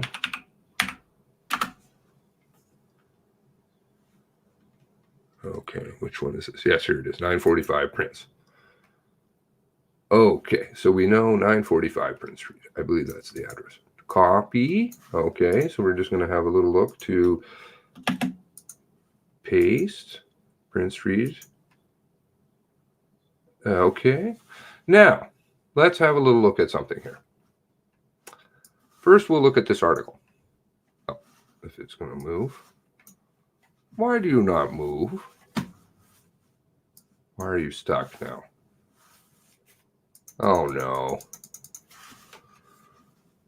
No.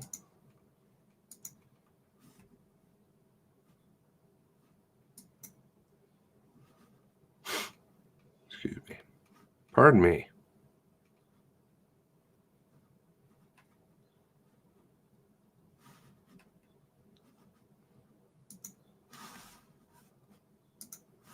Okay, let's hope this will go back. Where did it go? Fuck me. All right, so 945, we'll try it over here. 945 Prince Street, Truro to Debert. Oh, I got it in the wrong order here, but distance between Debert and Truro. Okay, so we'll try this. Copy, and we'll do Google Maps. Okay, and we'll put in that. Paste. Oh. 945 Prince Street to Debert. Search. Okay, 23 minutes, right? Okay, everybody agreed? Just going to do a little show and tell here. Okay, now let's look at the RCMP timeline. Nova Scotia. I don't know how people down there are not seeing this one.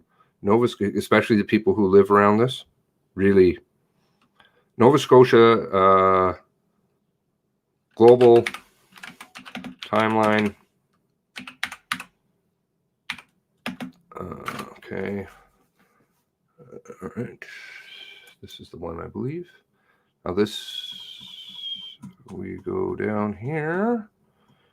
And now, remember what he said, right? He said, not driving, he didn't pull them over in a car. I don't know what he pulled them over in, a baseball, like uniform, or on a broom. These are the awesome pictures, of course, they use. Notice the blurred out box here. We've talked about a lot of this stuff before, but notice the blurred out box. You can't see a yellow stripe. You can't see a red stripe. And somehow we're supposed to know that this for sure here is Wortman. Just like he said, you know, oh, another car was driving around the area at the same time. How the fuck do you know that this is not their own car, that this isn't a taxi cab? Unbelievable, like the information that they feed you and people eat it up. Now, 10:08, Wortman arrives in Debert. He pulls over a car and kills the driver. Continues along Highway 4 and does the same to another driver. 2 pullovers. Okay, I'm doing a little bit of math here, just trying to spitball. 2 minutes. I'm guessing 2 minutes. That's pretty liberal, I think. I'm giving, being pretty fair. There must be a quick pullover. He turns on his lights. You know, we have Ms. Beaton, who sees the lights. She pulls over just like you would or I would. And then it takes the time to stop the cars, run out of the car, go over, shoot Mrs. Beaton. Terribly unfortunate. Sorry, I'm not making light of any of this. Gets back in his car. He does the same to, is it O'Brien, I believe? Is it O'Brien? I might have the name wrong. I apologize. So that's 4 minutes. Is that correct? 2 times 2 is 4 minutes, right? 10:08. So now we're up to 10:12. Is that correct? Uh-oh. This is the first photograph that he arrives here. 10:16. That would mean that he traveled there in 4 minutes. How long does it take to travel there?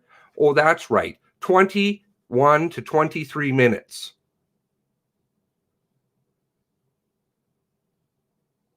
Are you going to tell me that his car can go, what is the speed limit on here? Anywhere between 320 to 400 kilometers an hour? People can't see this one? It doesn't add up, people.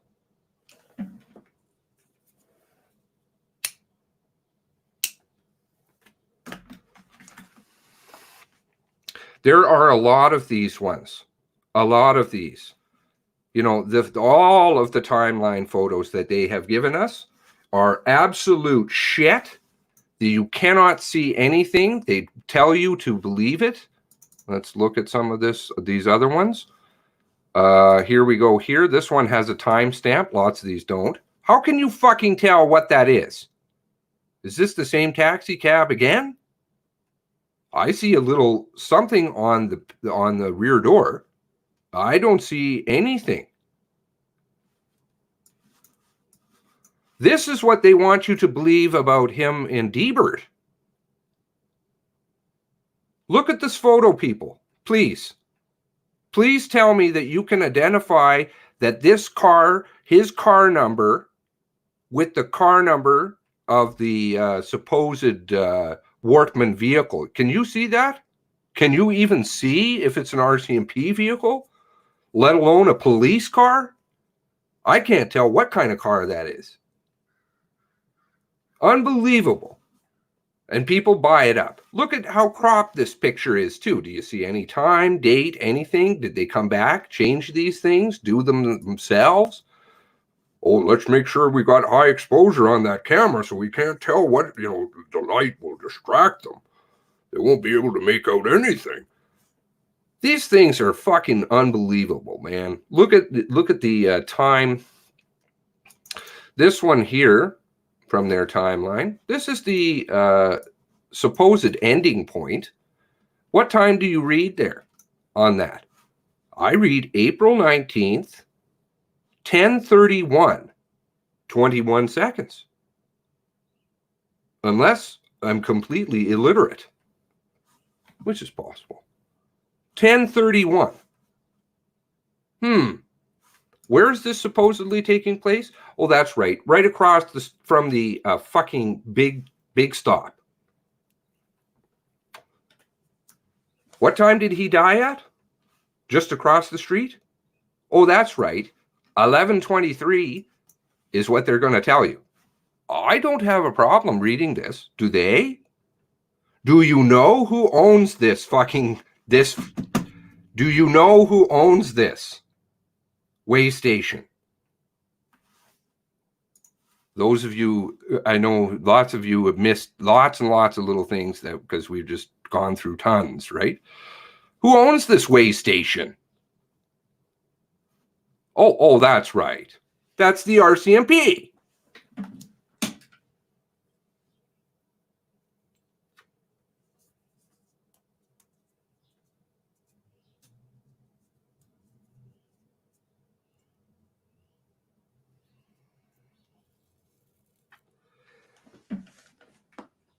And it's not because I'm crazy. Yeah, I did some Google driving and drove around like lots of yous in here have done also. Right? Okay. Good job. Trust the Mad Hatter. But there also have been people who have gone down there, taken photos. Great people.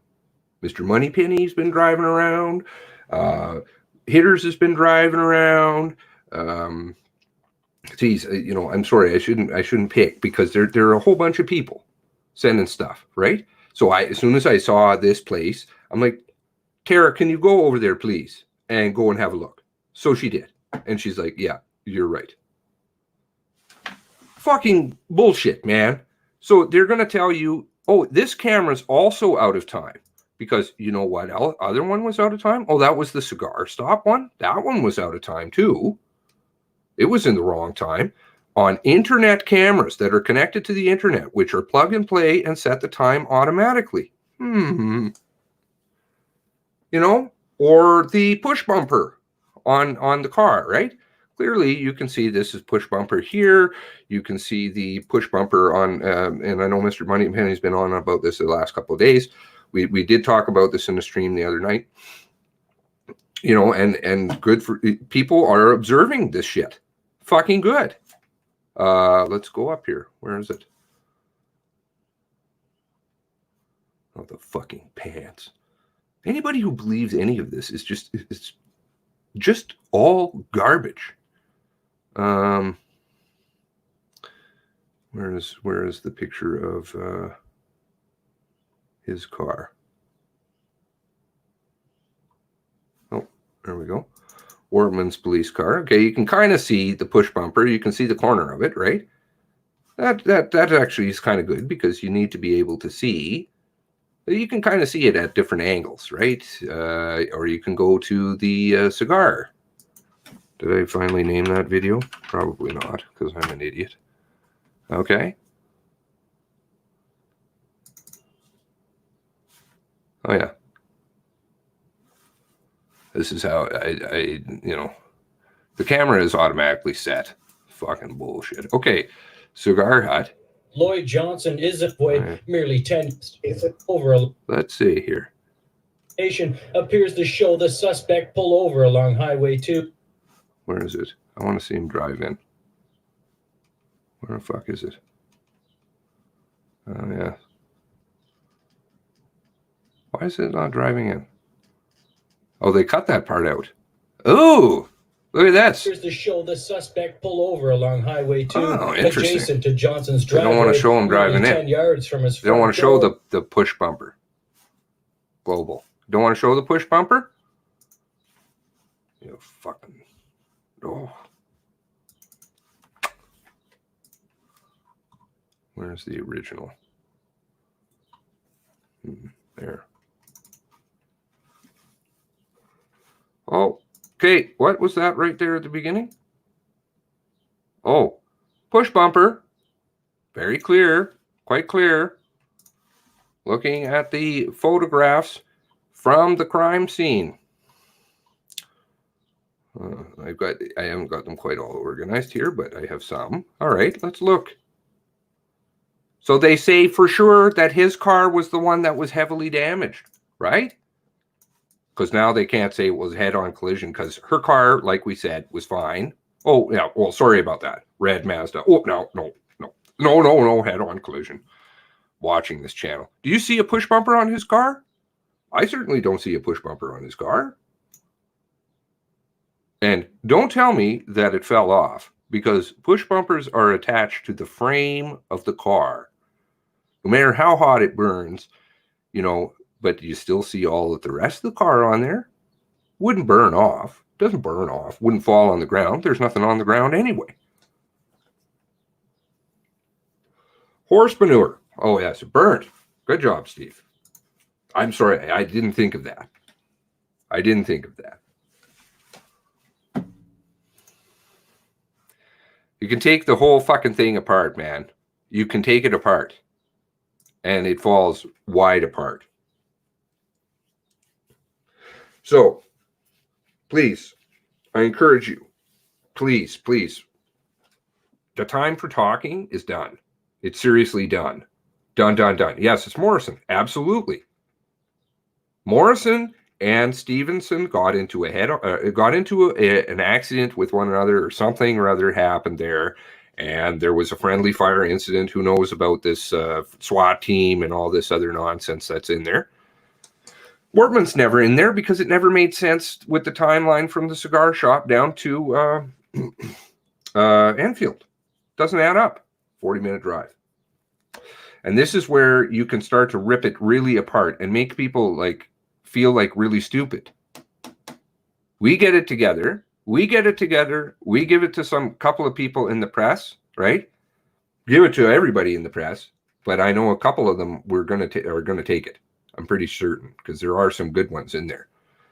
That there's a couple out of Halifax. Is it Halifax Examiner, right? Paul and who's the other fellow? And Steve's talking to them, and then the fellow from Maclean's magazine. And sounds like that woman from CBC, and I think it's that same woman that asked Monsef. She's kind of yeah, well, I won't say anything. I think she's a bit of a bigger girl. And she works for CBC, and she's fucking hardcore, man. And that was the one that I think in that press conference said, listen, you're not letting us ask questions here. Boom, boom. And she asked, what was it? The next one? Well, if you're saying that it's an accident. Awesome. And so please, I encourage you to go and join the Discord. I believe, oh, no, I didn't. I'll post that again. Also, please follow, how do I get this out of there? There we go. Invite people. Copy. Here is the Discord. Put your money where your mouth is. And all it requires, it's not money. All it requires is just your good brain, and we work together a little bit.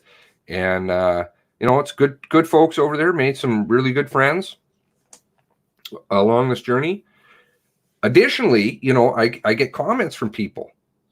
Today I got a comment from somebody on one of the videos. I'm not going to call it out, but they said that they're aware of the people in downtown Dartmouth there. They knew exactly who fucking Mr. Wortman was, and that there was a pub owner that they could give me the name of who had threatened him with a machine gun,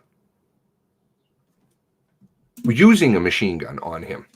But he was well known that he was totally out of his gourd. What role the RCMP again had in all of this, and those kinds of things, or what other events may have led to this, or criminal activities that may have been going along. There's crazy people in that Discord. Well, you're in there, Todd. Come on, buddy. I'm totally a lunatic, so I'm a total lunatic, but it's good fun. And some things are really, you know, coming together, and we're going to get the Zoom set up here quickly so we can start streaming. And also, I'm going to leave, hopefully put that information in about the whatever it's called, Vid 8. I don't want to missay it because those guys are doing hard work, which is an alternative video platform. And I just encourage you to start thinking outside the box. I know it's seemingly difficult sometimes for people to hit like buttons or share or talk to their friends. I know that this apathy is kind of going on. I do understand it. But it's got to stop. And the only way that we stop it is with ourselves. So, you know, YouTube is shutting people down. YouTube is definitely all over a lot of friends of mine, and we got to support one another. So there are other places that we are going to have to go. And so this Vid 8, I have a channel set up over there. I'm streaming right now on it. I don't know if anybody is watching, but it's not quite as user-friendly or any of that wonderful stuff. Come on. You know, you got to sacrifice somewhat. Oh, one other thing. I did mention that again in the last stream. I don't know if anybody caught that or what. Who knows who catches what. All right, so why do they do these things? Why does why is it there?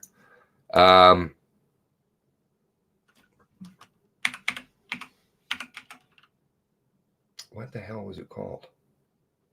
Operation Wide Awake. When they say about the gun grab and all that, I think there's actually something much more nefarious going on. RCMP, I was flabbergasted to see what they're going to try and do. So Project Wide Awake, social media monitoring, RCMP, blah, blah, blah. This is 1 year ago. It launched much earlier than that, but whatever. CBC, it's CBC. They don't know what the hell is going on. Some of them good people, right? But some of them total tunes. And I think at the top, again, all of them are playing the same games. Keep things from you. Give you a little bit of truth. So this thing monitors like absolutely everything that you do pretty much on the internet. But that wasn't enough. So when the shooting happened, let's see if I can get that. RCMP tender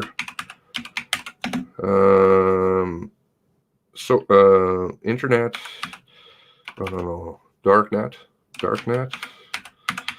monitoring shooting. Let's see, hopefully I'll get a hit on this. Oh, not CMP.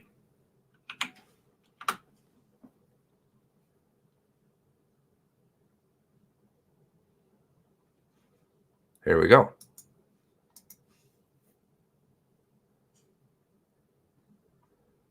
Oh, screw off, star. Okay, so as soon as this thing happened, they went to the government and they said, no, we need more media monitoring. More. Yeah, Pepe, who's into the monitoring? Who is Project Wide Awake? I talked all about this last stream, but this new one that they've got, they're going to actually go into your Groupons. They're going to go into any nook and cranny, any dark little hole that you have, darknet, deep web, all of it. Boom! They want everything, and they use this shooting as an excuse to do this. So I don't think this was necessarily about the gun grab. I think this was about that. Just more power, right? And plus, you know, because you have to have these events, and when they have the events, they got to piggyback on something. They've got to get something more out of it. Project Wide Awake is RCMP CSIS cert. Yeah. And then, of course, you get the, who is that? The social media goofs. That other division, Signet Canada. Everybody knows CSIS, but there's that other one. Oh, the CSE. These guys are watching us. Guaranteed. They've been watching. I know that they've been watching some of the shit I've done before in the past. CSE Canada. Right here. These goofs. Very, very much higher than CSIS. Very fucking black state stuff. Examination unit.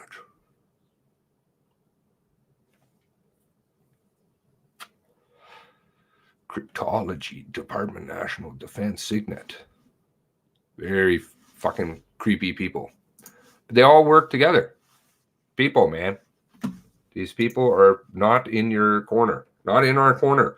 And it's demonstratable by the fact that the RCMP can't answer a straight question. It's demonstratable by that they have technical difficulties all over the place whenever it comes to answering questions.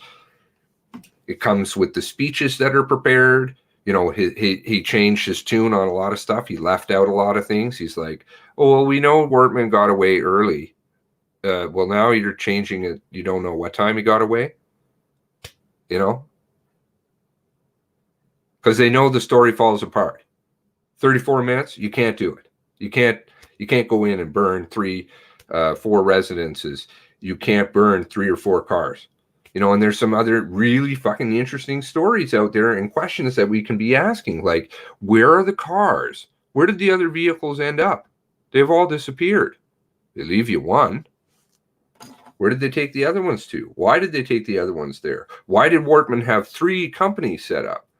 Why is his ex-wife serious money? Serious fucking money. Her family's not wealthy. She does some stuff for, I don't know, setting up crap on the internet. Like it's not even what is it? Bright Space or something? Some, you know, made up work job. And yet she's got all these companies. What is it? One is one. Let's see. I don't want to say her name because I don't want to get in trouble. Nova Stone.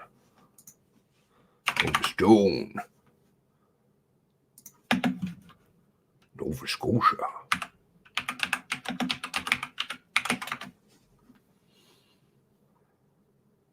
Where is it? Why is it not here? It's interesting.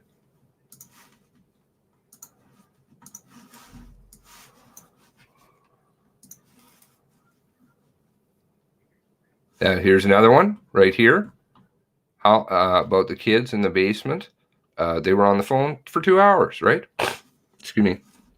There was also another good detail in there, but anyway. Nova Stone, Nova Scotia.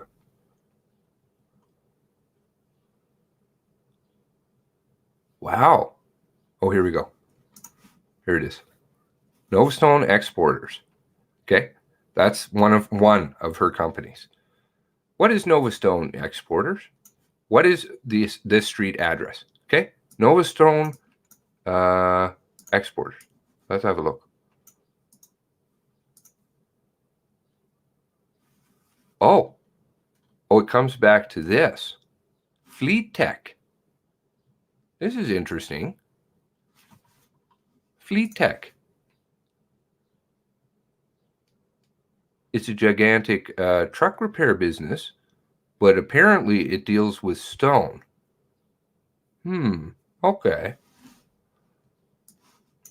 Maybe they got the name wrong?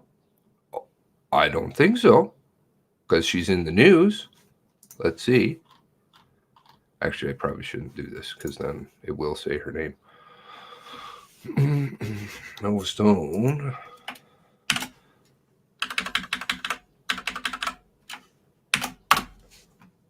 Oh, come on. Exporters.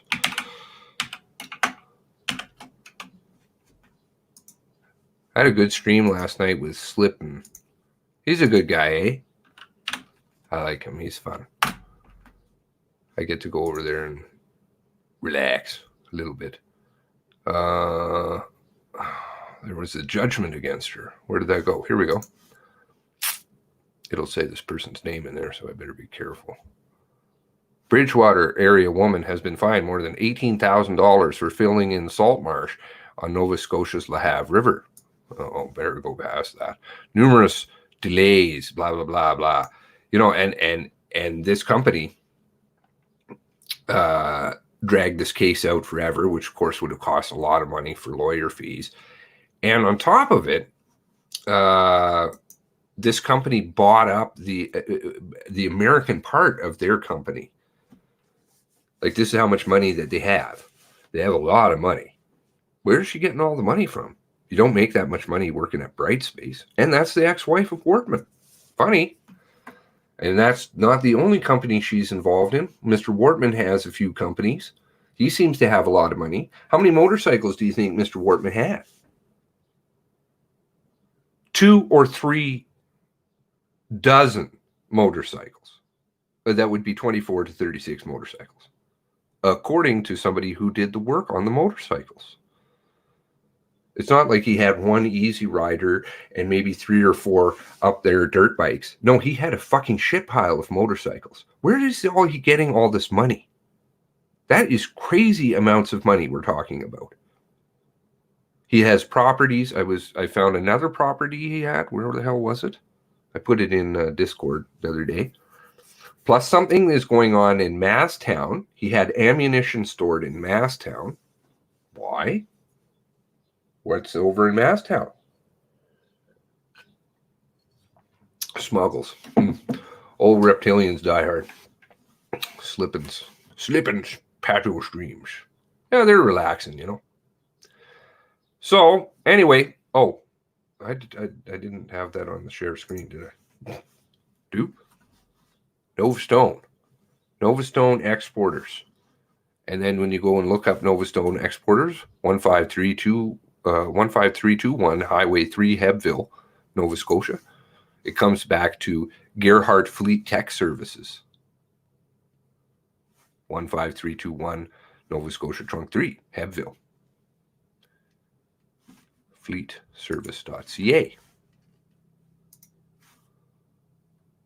Where are you getting all this money from? And it's not a dink little shop. If you look on Google Earth. How can you look on Google Earth on this? I don't know. Satellite. This is a fairly extensive business for, and it's certainly not the stone stuff. So the stone stuff is just a mailing address here at Gerhardt Fleet Services. Spooky shit, man. Spooky shit. Stenciling cop cars, RCMP Fleet. Why would they change their name from Communication Security Establishment Canada to just come a Canadian security establishment. Do they no longer work for Canada?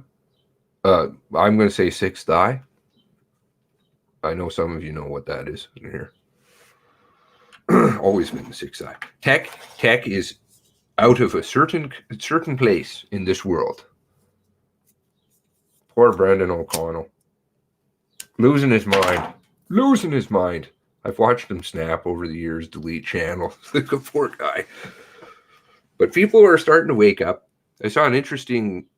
I want to talk about that, but I know if I do, I'm going to get immediate shit from YouTube. There was a certain post on Stefan Molyneux's page today. I don't know if you caught that. And did you catch that on Twitter? Which Tweety Twitter twat dum-dums is this? Oh, updates. We made things better for you. Your user experiences so we can monitor exactly more you're doing. Jennifer Clark, what's this? Hello, Andrew. We will not be sending you registration form for teleconference press today.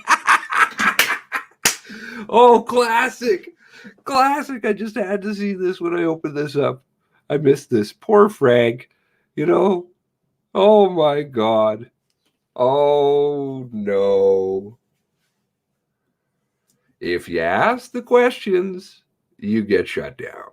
Shut down. Shut down. Yeah, Ken O'Keefe is a bit of a... I'm less on board with Ken O'Keefe, but I do agree with some of the things he says. But nobody's ever on board with anybody. Totally. I'm sure most people are like, Seamus, you're a total loon. Oy vey. Oy vey. There you go. So, disrespectful, unprofessional, and disruptive. Our rationale for that is the past media events, you've been disrespectful, unprofessional, and disruptive. Really? I can distinctly recall it was one thing that he did, and it was at the first press conference, and he's like, why do we need to why do you need to be investigating a dead man and not disclosing details? You don't need a pretty bow on things. You can just tell us. It's okay. Nobody here, you're not going to have a trial. Well, and then he tried to ask another question. Then that wonderful lady who I seem to like there over at the RCMP, is that this lady, Jennifer Clark? She's just smoking hot.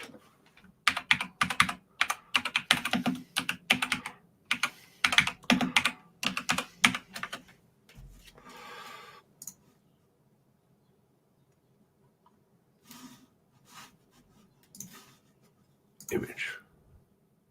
Oh, yeah, that's her. Is that rude of me to say? She's got a very bad attitude. Look at her. Like, does that look like a friendly face?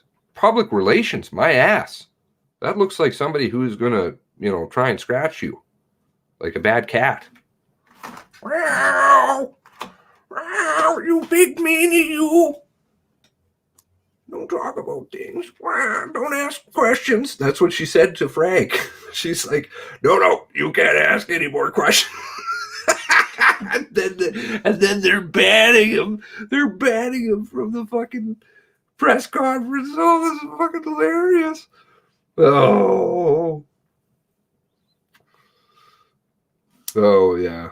Well, I'll let you guys go and look at the Stefan Molyneux thing on your own, because I don't want to get in trouble for it. Maybe I can put it up. Stefan Molyneux, Master of Arts. Oh, yes. We need more money.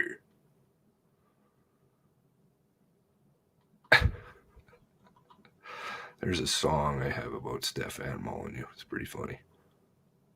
Gandhi slept with young girls. Yay, we want more pedo. Good, Stefan. Oh, oh. Not going to touch that one. Oh, did he delete it? Maybe he deleted it. Was a little while back. Oh, he must have deleted it. Well, I might have it still. Seamus, you know, he's kind of crazy like that. He keeps things. Where is it? Here we go. What does this say? I just thought I would show. How about this? I'll do this. I'll show the tweet. Does that mean I'm going to get in trouble for showing a tweet? And then I will show you something.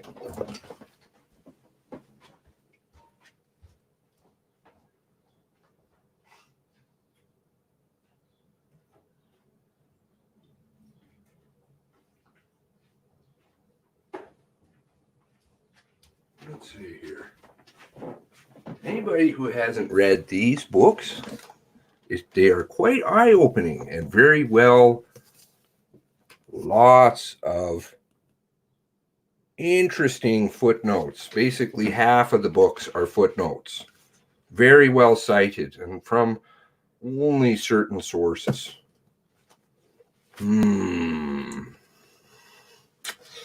Because then you read the responses to Mr. Molyneux's tweet. Of course, Joel's saying stuff.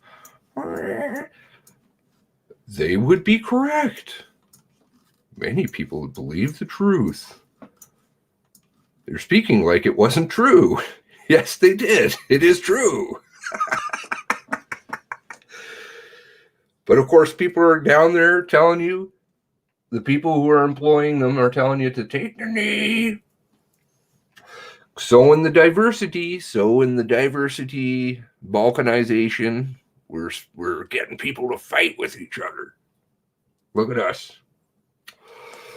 Nobody knows. Anyways, I really should stay clear of all that. I will get there at some point, but you know, I'm just going to stick with the Nova Scotia stuff, because the Nova Scotia stuff, I don't want to be tainted.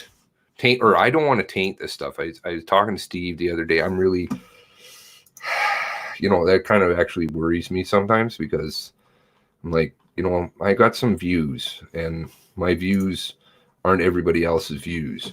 And I'm going to lose people's ears if they think my views, because they might not agree with my views, or later down the line, somebody will just be like, oh no, you can't believe anything that guy says. He's just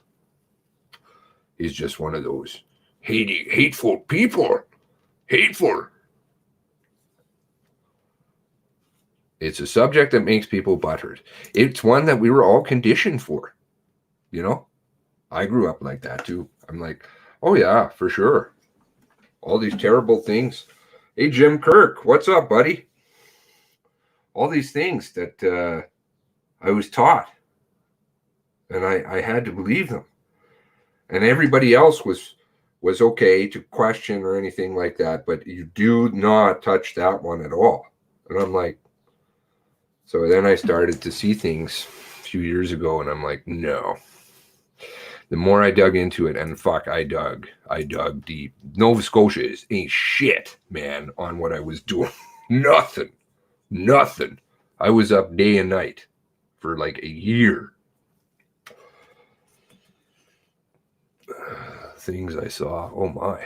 I'm so bummed that every camera has magically been disabled for 48 hours. Are you referring to down there? There was another interesting component. The Nova Scotia cameras on the route, there is highway cameras and stuff like that. I think somebody mentioned that, and I know Hitters sent me a picture, and I saw one a long time ago. I think I took a picture of it and I put it in the folder of the when I was doing my Google Earth driving around, because this is what I do in my spare time, right? Because I'm so fun. I have my fun over at Slippy's. It was good though over there last night. Just to kind of relax. Still was dropping a few things. Slip's like, You're dropping red pills, man. This is crazy. Stop it. I'm like, dude, relax, man. Okay. Anyway, I won't keep you guys all. It's been 2 hours, 19 minutes. I can have a shorter stream today. So I will get again, here's the Discord information. I think I still have it. No, of course not. Because I'm not that good. One of these days, I don't think God designed my brain to be addicted to tech.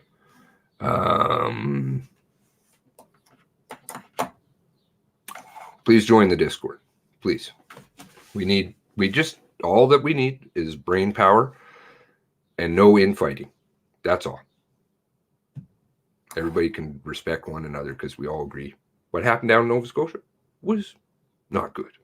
And it's coming to a neighborhood near you if you don't do something about it. Only Cigar Man's cam was working. It wasn't working. His time was off by half an hour, according to the RCMP. Smash that like button. That's nice of you, Ozzy. You're too nice. Maybe people will listen. I don't. 60 people now. It's almost like you guys don't want me to tune out. Is that it? I can't keep going all night. Cars burning.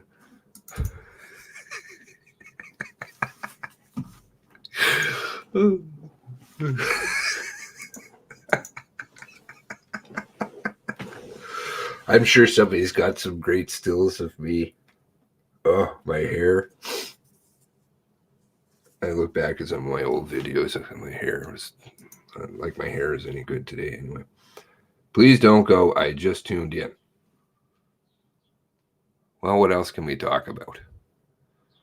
Well, I'm sure there's lots. I mean, there's lots of points that, but everybody is well aware of most of them.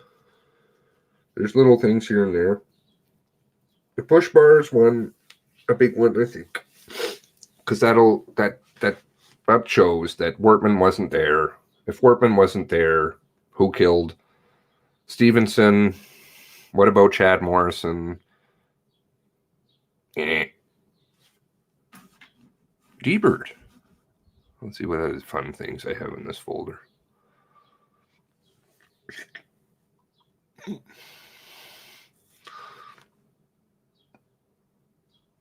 Oh, there's his car. Push bumper included?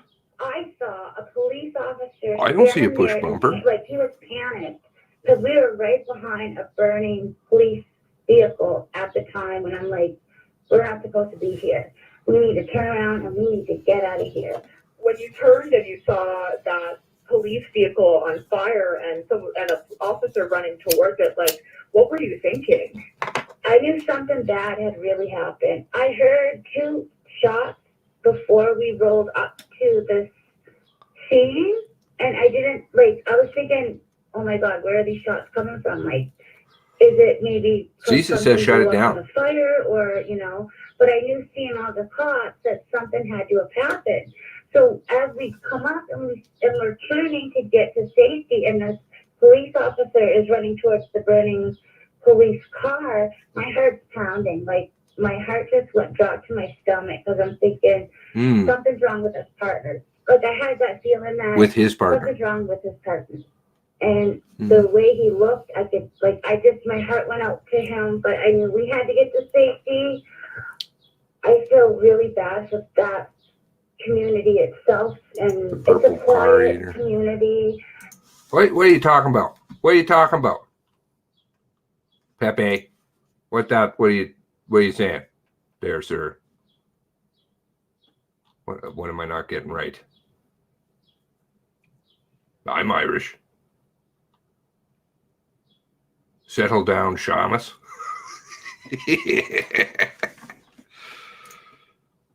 I'm not a detective.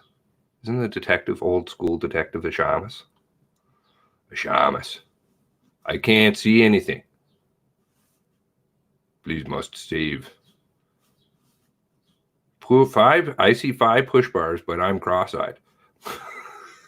Yeah. Oh, I see. Okay. Well, you know, I used to say it's rude, and I do kind of have a bit of a potty mouth, as I'm sure people know. I can put on a suit. I got lots of suits and ties, though, and I can still behave but in my natural element, I'm not the best person. Anyway, so I had to get a coffee one day when I was down at, I think I told the story. Maybe you've heard it, maybe you haven't. I always got stories. So I was I think it was Vancouver and Toronto. I don't know. It was just connecting flight. And I needed coffee because, of course, I drink coffee and live off of cigarettes. And that's basically it, just like my grandma.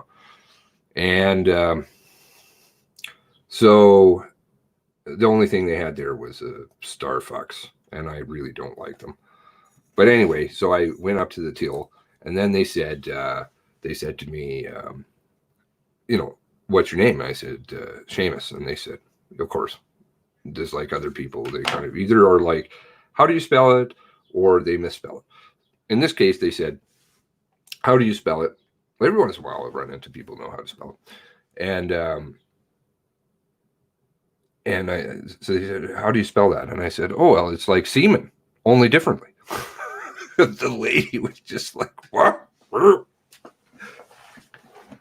You're so rude. We can't serve that. Tell him Donald Trump. Donald Trump sent me my coffee. Donald Trump. Oh yeah, here's what I found when I was driving around. Cameras. Like this set of cameras. Like they don't have any pictures. Hello? And then I think somebody else found it. I don't know. Moneypenny found it. Moneypenny found it, and then Hitter sent it to me too early on when he was driving around. I haven't seen Hitters in a little bit. I hope he's okay, because he's a good one. He's a good one. Well, for the one, I believe the car is on fire. There was some sort of accelerant used. Mr. Moneypenny shared a video on Discord soundless, and I said that from the day one. The dude that was running that lit. There you are, buddy. I haven't seen you in a while. I was just asking about you. I was going to send you a little tweet. I told you I was going to call the other day, and I'm sorry I didn't call. I don't know. I always feel like I'm intruding if I call somebody. So we'll be able to take LGC out for a swank dinner someday. I pay my own way. This is all good. Mr. Hitters, and Mr. Al. Hitters, have you? Are you over there on the Discord?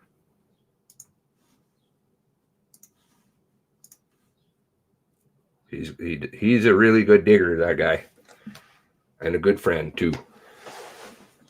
Been good to Tara. As has everybody else. Everybody's good.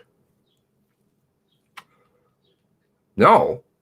What's up with that, sir? You don't do the Discord thing? The docs cord? That thing is horribly monitored, but again, like the point is they liked that business, get you all fired up. And maybe somebody's monitoring, or maybe there's a police officer in here. I fully expect that there's going to be police officers in there. I fully expect that we're monitored, and all the more power to it, because we're not doing anything illegal, and it keeps them on their toes. They're going to have to keep coming back. And again, in this press conference, it seems like they addressed a couple of the questions that we were asking. Oh, it doesn't appear that this was a head-on collision. That seems like a load of trash. And now they're like, well, we can't really. There's somebody investigating it. Let's see if they answer about the fucking push bumper. What do you think? Do you think they're going to answer about the push bumper? Linda, what's up? Gee, you guys are all quiet. Camo. Point. Where's Rage in the Cage? Rage in the Cage is, he had to take a step back for a bit. So he was doing all kinds of hard work, and I respect that, and my prayers are with him. Not that he's in a terrible spot or anything, but I just, wish him well. And I know he will be back here at some point, but he's just kind of taking a little bit of time for himself and getting stuff. Are you out? Trust the Mad Hatter. You're gone. Hope that you have a good night. So that's where he's at. Is that the fist bump? I think that's okay with the. Did you see the Floyd? That's what CBC was going to cover today on their live stream. They decided that they were going to cover the Floyd, whatever his name is, the guy who's getting autopsied by the special guy. Holy shit! You should have seen Slippett's eyes. He's like, oh, what? What is that guy's name? The guy who did the autopsy? I forget. Autopsy. Of course, paid by, I'm sure Mr. Floyd's family has lots and lots of money. Floyd. George.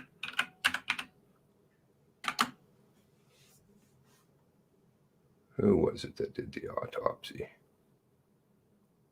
The second autopsy. Baden.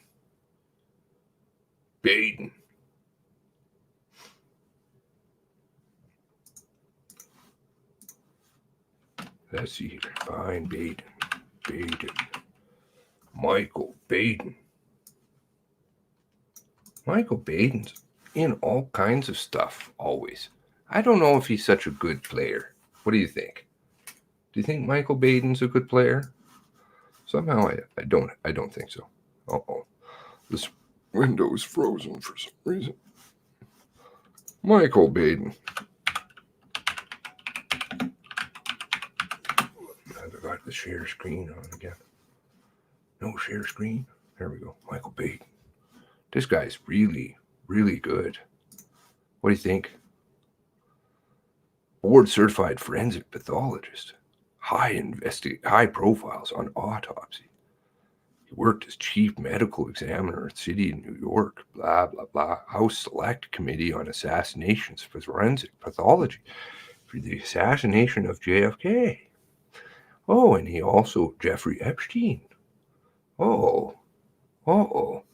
Let's see about, where's the early laugh? Smash the early laugh on that one. Oh, here we go. Oh, Michael Baden.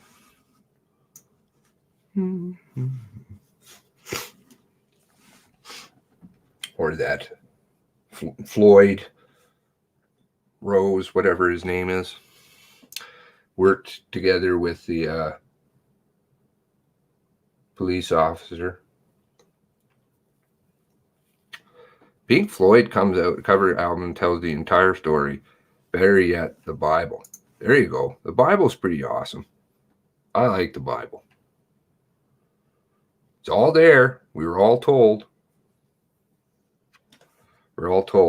I should see if, wonder if that ever got over to BitChute.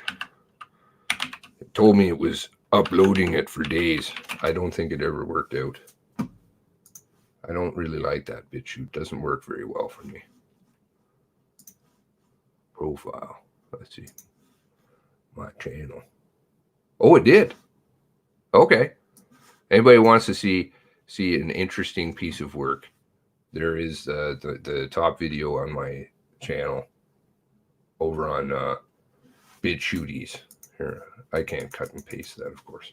What the fuck is with this thing, man? My computer, ever since a while back, I've had a lot of problems. Anyway, on the BitChute. There's that's a short video. Not like a 10-hour stream or anything. It's just more of my style that I used to do. He's 85. Yeah, he's worked together on some very interesting stuff.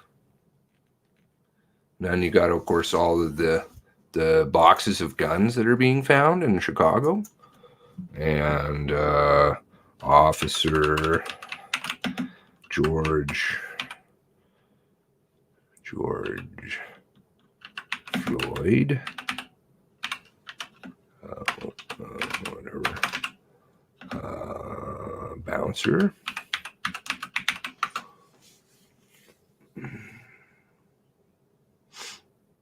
Let's see if they're suppressing that over here. Here we go.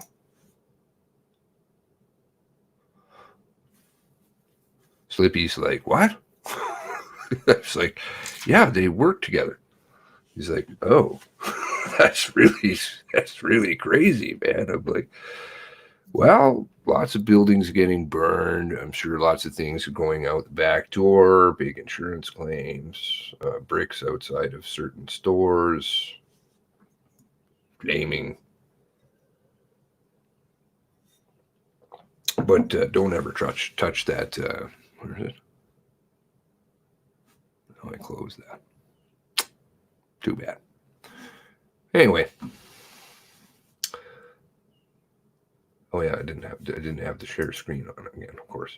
There we go. Boom.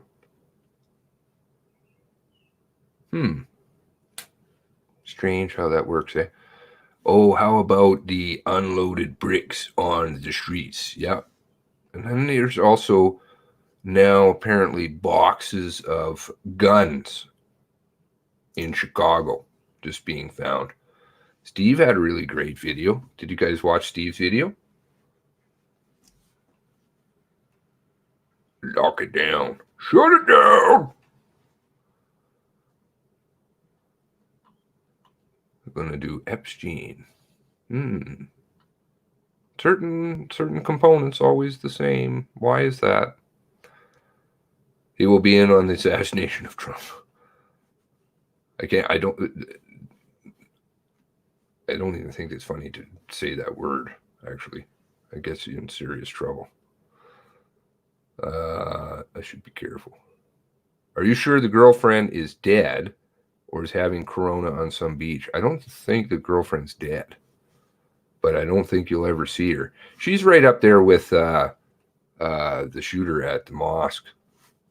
Oh, sorry, the important witness who got arrested with 3 other people the next day. I sent this, where is that? I think that would take me forever to find. Let's see. I have to dig far back.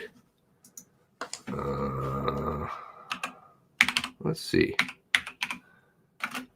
Certain things I never ever said about that mosque shooting. Lots of stuff.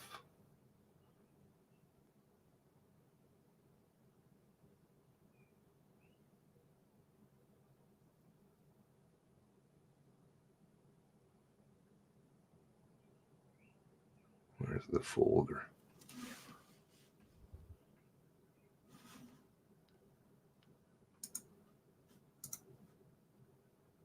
No, that's not it. I busted the media doing some funny games over there too with the shoes. Putting the shoes into the rack. They were all over the fucking floor. I have video of it. Somebody was bullshitting. Then made people feel sad for what happened. Of course, Trudeau the day before, we'll take all of your refugees. We love you. That wasn't orchestrated at all with what happened down in. Which one is this? But also discipline. Trudeau talking in the mosque. Why is he at a mosque? I don't know. Quebec Mosque, is this it? Fuck, I can't find my stuff ever. It's just too much stuff, man. I don't even remember what I called that folder. I think it was Bissonnette. Maybe I should do Bissonnette. Bissonnette.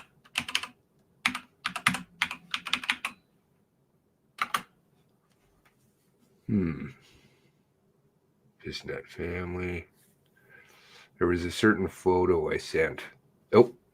Did I just see it? Now it's searching.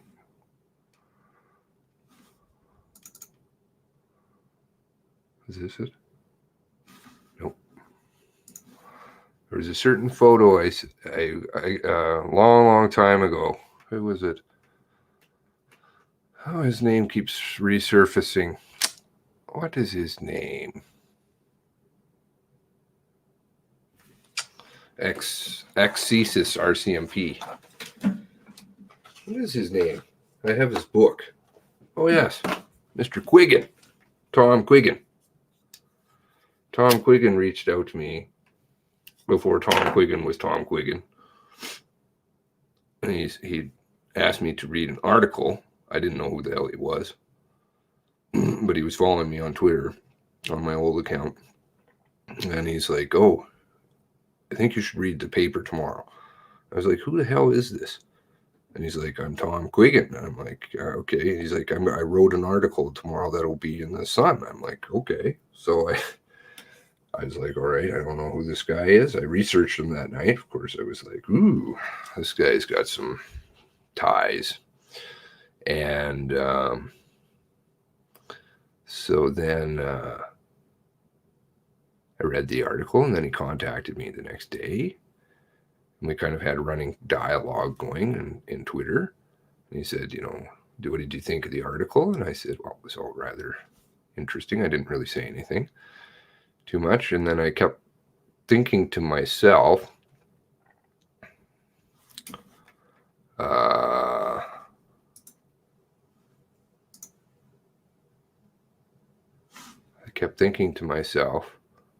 should I or should I not?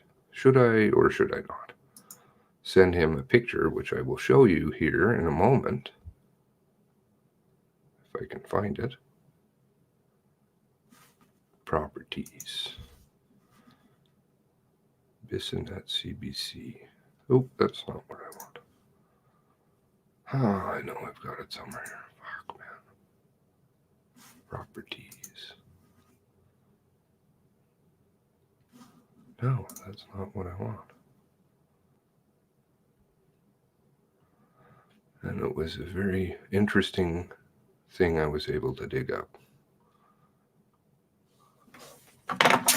And I would have named it something funny, so it wasn't able to be found.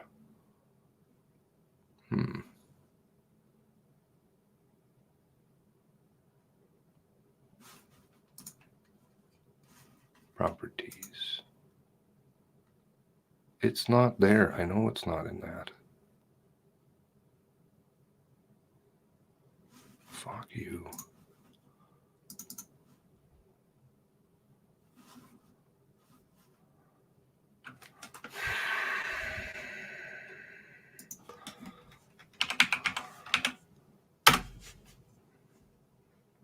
Yeah, no, of course it's not.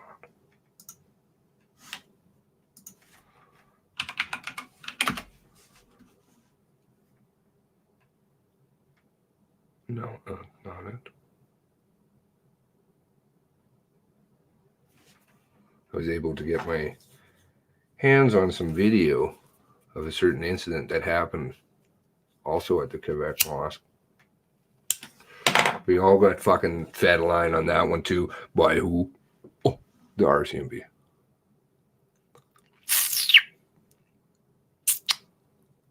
Not very good. Like, what was it? AOI request? Let's see if I've got that. I think I showed that before. Okay, so if you go over to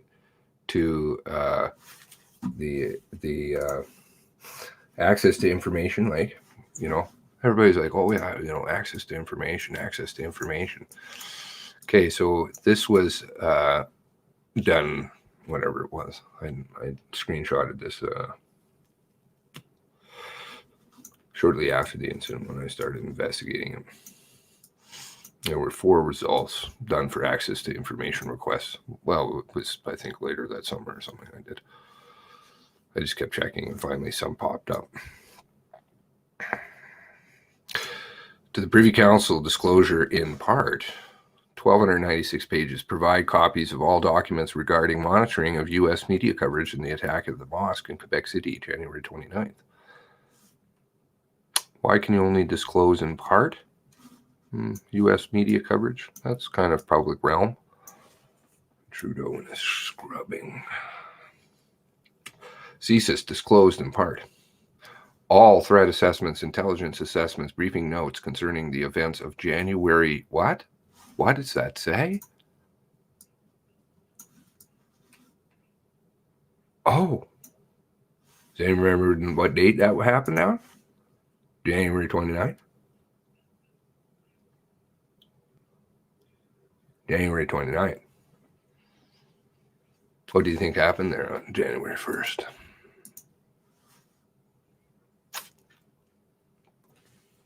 That involved CSIS.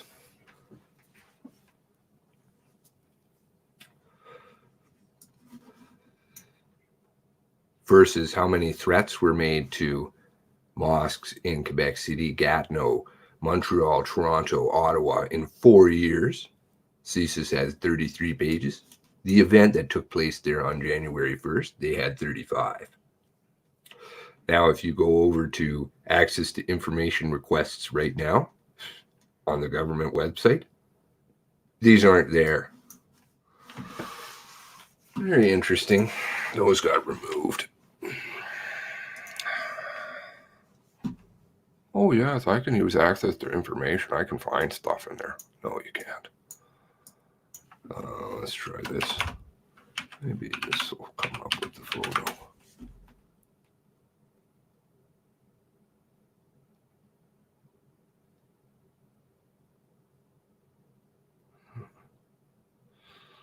Belkadir arrested on the spot, Mr. Belkadir.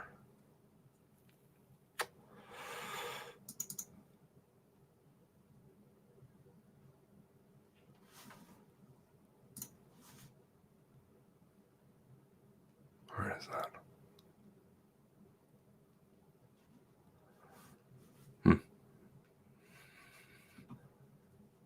How many people do you think were arrested that night to do with the mosque stuff? Do you think there were one? Do you think that there were two? Mr. Balkadir, important witness who was, first of all, a suspect for, 14 hours, suddenly became important witness, just like the girlfriend, important witness. He disappeared. Two. Do you think two? There were four. Two people were arrested the next day. Very large SWAT operation happened. Jesus. I have so much stuff. It's crazy. I can't ever find anything, though. That's the problem. What was in here?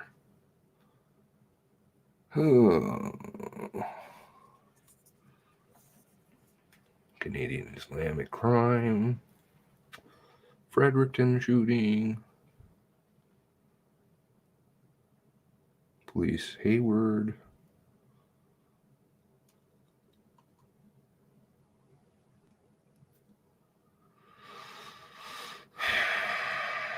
Anyways, I can try and find it, and I'll find it one day and I'll put it up. But I sent that photo to Mr. Quiggin, and we were having a real-time conversation, the kind that you don't have to take a break from. So I didn't know, and Mr. Quiggin wasn't Mr. Quiggin then. Mr. Quiggin had written a book. Mr. Quiggin had no internet presence at that point, really. And so I sent him a photo. I said, do you know anything about this? And then I sent him a photo of the two people being arrested the next day. And I sent him a photo of the armored vehicles and all of the people in Quebec, like the police RCMP vehicles, which cordoned off a gigantic area around this house that Mr. Belkadir lived in. To which, of course, I was able to get the address. So I took a screenshot just so you can't reverse trace it.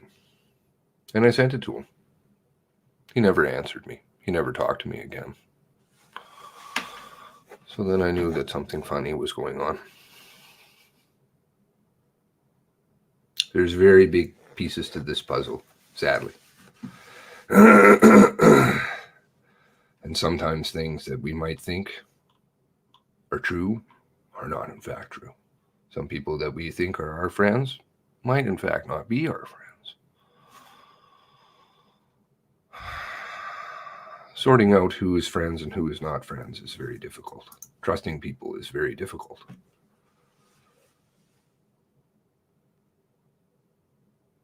I was able to get pictures of Mr. Belkadir's car. I ran his license plate. There was somebody at the time I knew who could do that. The person who did that, who worked as a policeman, was gotten serious shit. He was away on vacation, and his captain phoned him, and he said, "What the fuck are you running this plate for?" And he's like, I just ran it because I was kind of interested in something." And he's like, "When you get back, we're going to have a little talk."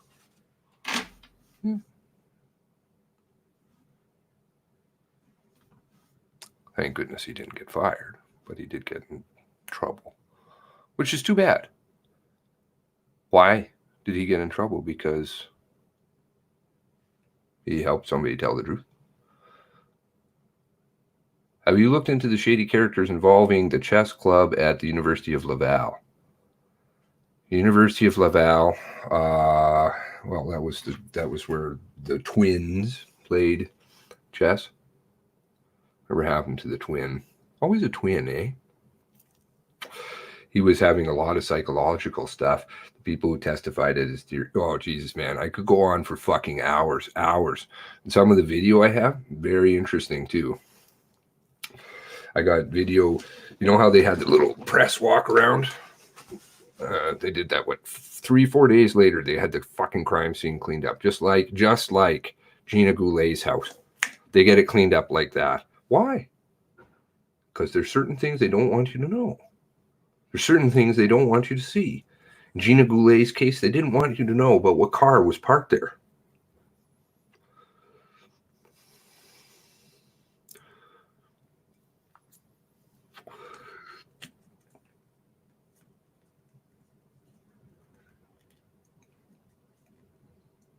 But somebody inside the mosque made a video when they opened it back up before they had the little press conference.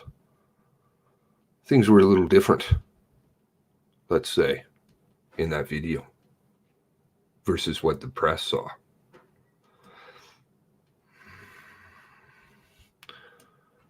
Certain things appeared which never were there before and didn't add up on the floor. And, you know,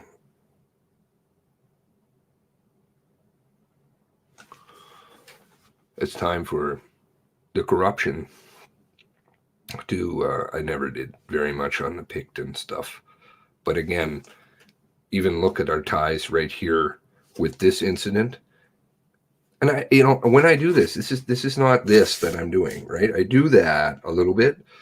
And obviously my mind can go there and does go there. And I do look at all that stuff. It's not stuff that I generally talk about because I try to just stay on what is most credible that people can identify with. And then that way I'm not, because the disinformation out there that is thrown around really can tank us. And see, there's another good question right there with the Nova Scotia stuff. Just that reminds me of that, right? The shell casings. Why are there shell casings in Mr. Wortman's, Gina Goulet's car? Why are there shell casings in there?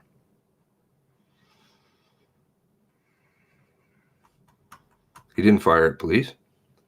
Who said that? Who said that? Let's see. I saw Mr. Moneypenny posted this clip.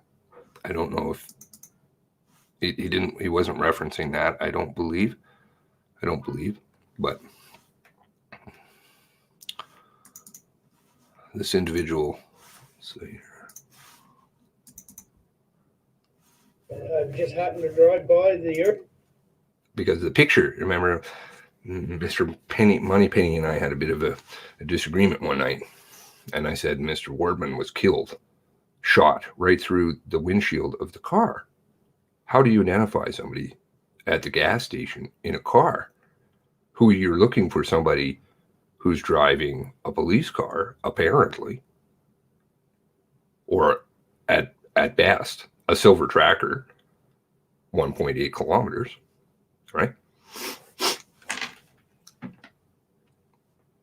The RCMP came up and assassinated Mr. Wortman in his vehicle right through the windshield. And I said that to Mr. Moneypenny, and he's like, well, show me the pictures of it. And of course, the pictures all are taken from certain angles. But there were a couple that did squeak through. If you got them, you had to make a screenshot of one of the newscasts down in the United States had, and there is one floating out there, I know, somewhere, the damn tracker. And so listen to this man who saw what happened at the end. I just happened to drive by the Irving, and I seen this SWAT team come in and park beside the pumps, and the fellow get out of the passenger side, and he just right out in front of the car and out with his gun and just opened up right through the windshield of the car. All I could hear. Right through the windshield of the car. And there's the bullet hole right there. They killed him in his car. But how did they know he was driving that car? All of the evidence said that he was driving what? An RCMP cruiser or the gray tracker, which of course never fits in the timeline. So they just need some gas. The RCMP needs some gas. And they pull up. There were two of them, one K9 officer and one tactical officer, I believe. And he gets out of the car and just goes over to the car and shoots him. I'm like, what the fuck, man? How do you know? How would you know? Look at the pump. Do you see the pump? I think the pump is in the way.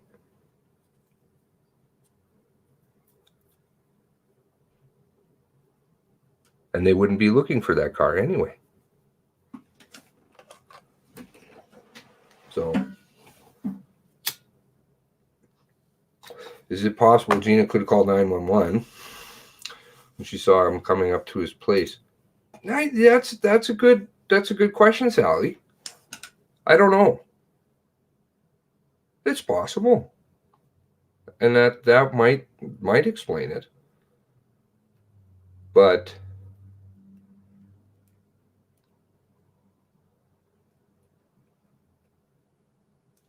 it's possible. However, would have to be pretty close, because Gina Goulet's house is how far from, let's just see, Google Earth. Why do you guys stay around, eh? You know, all these years, I never live streamed because I was like, nobody's going to be interested in my research. You have to have it put together, these videos that take months to put together for me. Little did I know. Jesus, if I had shared what I'd learned when I was away from YouTube, I wish I had. Anyway, let's see here. So, where does she live? Toronto, Shubenacadie. She lives there. Milford. That's probably a 20-minute drive. It's possible. It's definitely possible, Sally.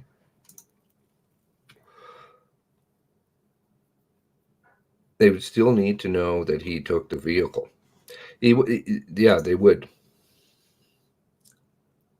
So they would have to respond to her house They did have air support at that point. They had the helicopter flying around. Darcy Sack talks about it. Darcy Sack's story I don't quite understand. I'm hoping, praying at some point here that we can have a conversation with her, because she does know. Pepe knows what's going on. Good history, and the British history used Yiddish. Well, I don't know if the British people used the Yiddish people. I don't think so. I think it might be the other way around. Just maybe. Could have all been Morrison as well. Well, that's really going out there. Check Discord Enfield. Okay. Let's see what we got going on in the Discord. There's a lot of good stuff over there. I should just do kind of show at some point here with just some of the stuff that's going on over there, because that's pretty impressive. Enfield. I gotta drop all my stuff in there at some point too. JW was stopping for gas. How did that many police personnel vehicles get there so quick and save countless vehicles? Well, it was countless lives. There's only one vehicle that responded, or only one vehicle there, and it just stopped for gas. We need some gas. Oh, look who's there. We'll just go shoot him through the car. Yeah, I think it was something to do with this video. Is that right? You said something about the silent. I heard something about that.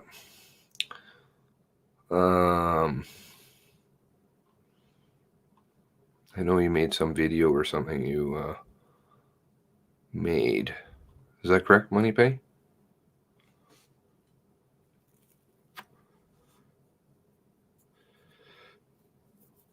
$15 minutes. 15 minutes to get there. Okay. That's pretty tight. And they'd have to know that he was there.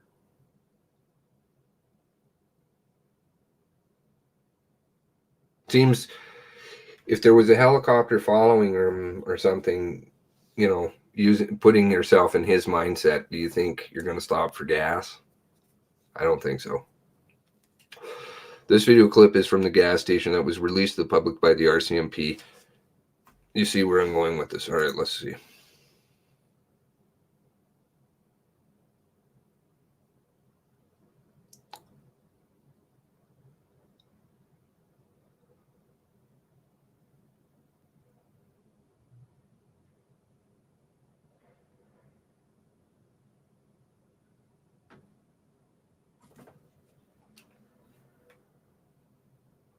I don't remember this.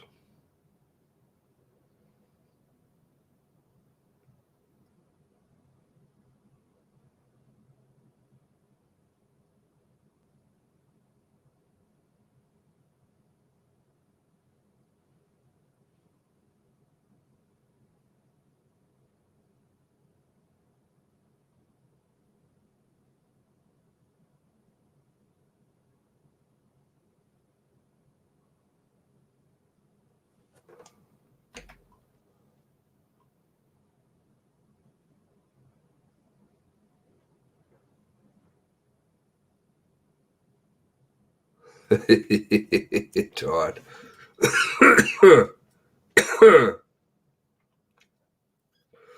They always show stuff that never applies.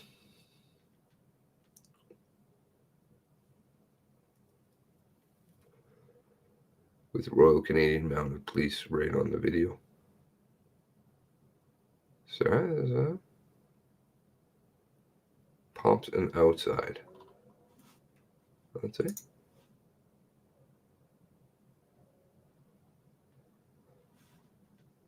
They superimposed it with their stuff on there.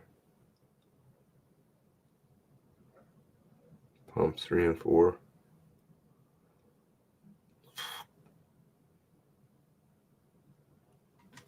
The superimposing is much different than the actual embedded timestamp.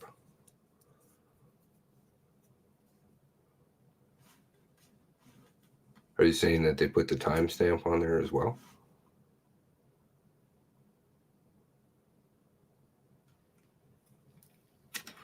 I think they just superimposed it.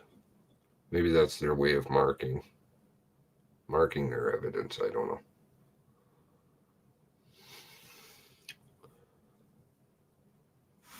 Let's see what you're saying.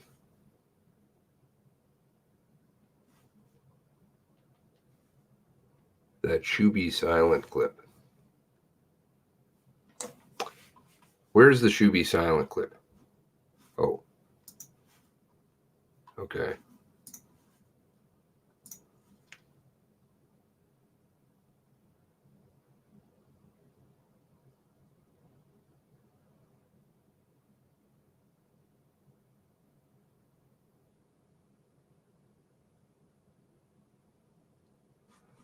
So this is longer, 53 seconds. Let's see.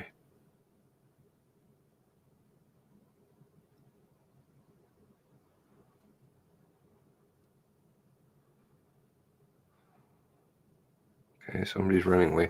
This is clearer, I think. I do have another one. I think I may have found the original person who sent this video. Maybe. There's running off in the background. Okay, I don't know what the fuck those guys are doing down in the...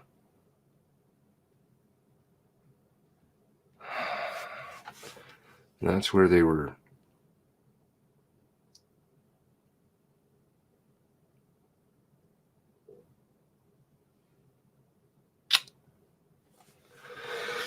Oh, that last little bit, haven't seen that.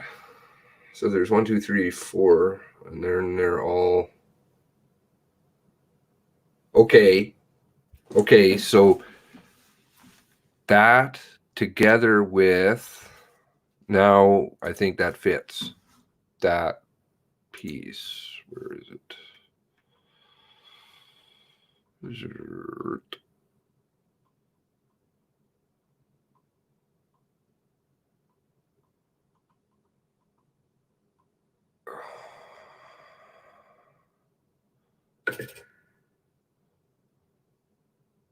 I have a friend request? Somebody wants to be my friend? I only have like 3 friends on Facebook because it's a totally fake account. Where did I put it?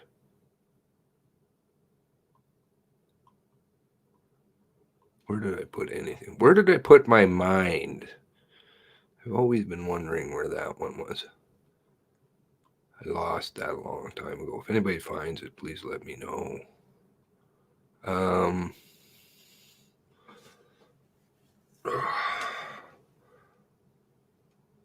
Where is this? The picture. There. So that fits this one. Because this is right after that. Then, right? No. This is before. Because we still have what's over here beside the tire.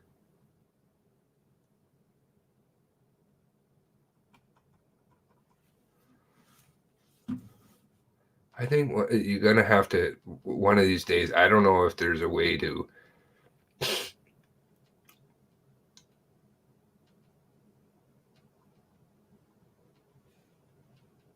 get you on here. Do you want to come on and explain what you're talking about, Mr. Moneypenny? I think I've extended that invitation before. I don't know.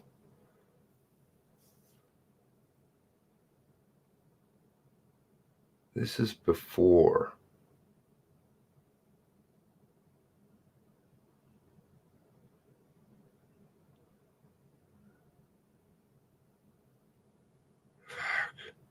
He's not there though. So this is all still, I think, to me, you know, I maybe I'm sounding like a broken record, but I think this has always been a friendly fire over there. The tracker's a friendly fire.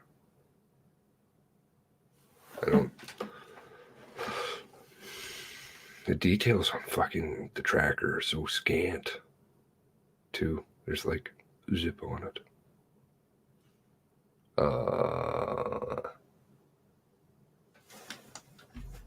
That's an ERT team, yep. There is only one car on fire. Right. And in the video, they say, oh, they just shot somebody. Now, that could be ammunition. Could be a tire. But at that point, Jesus, I don't know. And then Darcy says she hears shooting. And at that point, there's already 2 cars on fire.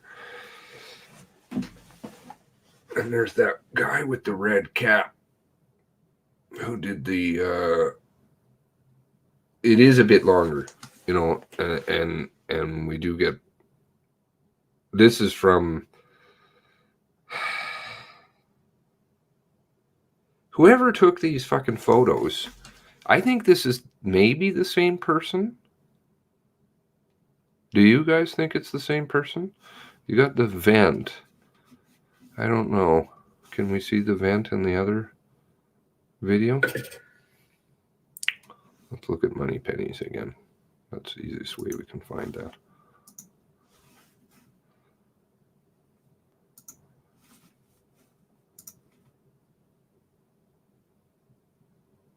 So there you've got the satellite radio. Does the other one have satellite radio?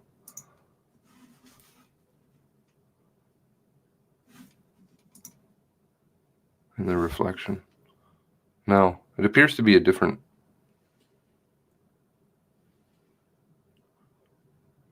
And it's a different angle, isn't it?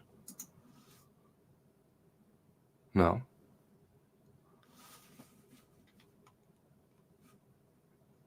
Whoever took this photo, like, it's not like they've only taken one photo. Where's the rest of them?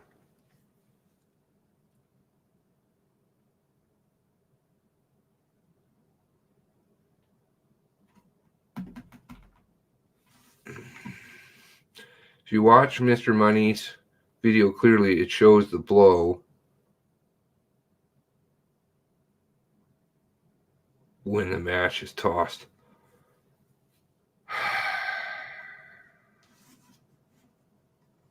Is that going to narrow anything down? Is that going to impact anything, whether he threw a match in the car or somebody threw a match in the car? Let's watch.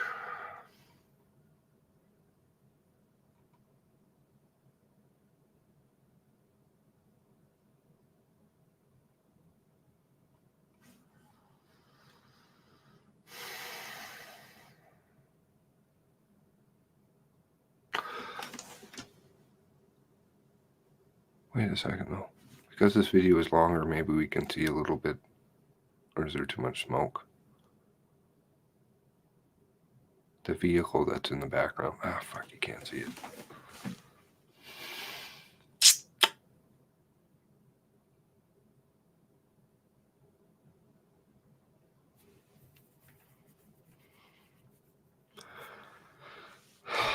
He's not there. That's not his vehicle.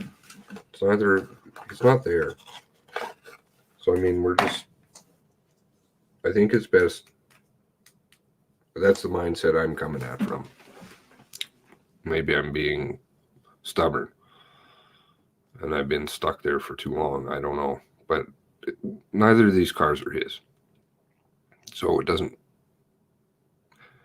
that just means that he's never there. I don't know if he drove by it. I don't know what he was driving. I presume he was driving the car, even though they say he's driving the silver tracker. Because they say, where's your Flames jersey, eh? Do I need a fucking Flames jersey? I watch football, man. Like soccer.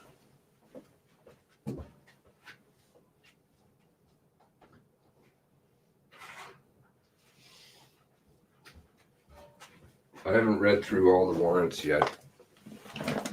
But where is it here? The stuff to do, the RCMP are what they're not saying is very telling to me. As in,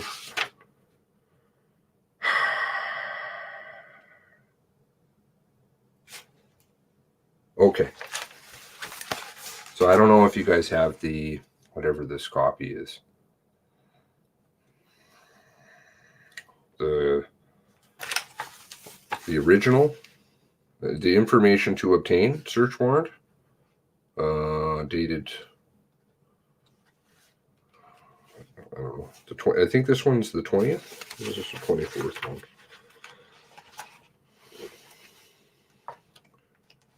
Summary.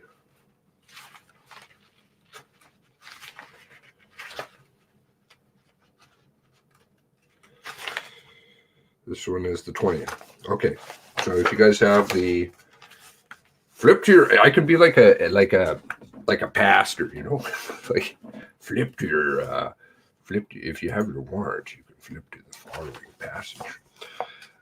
17 point, where are we at here?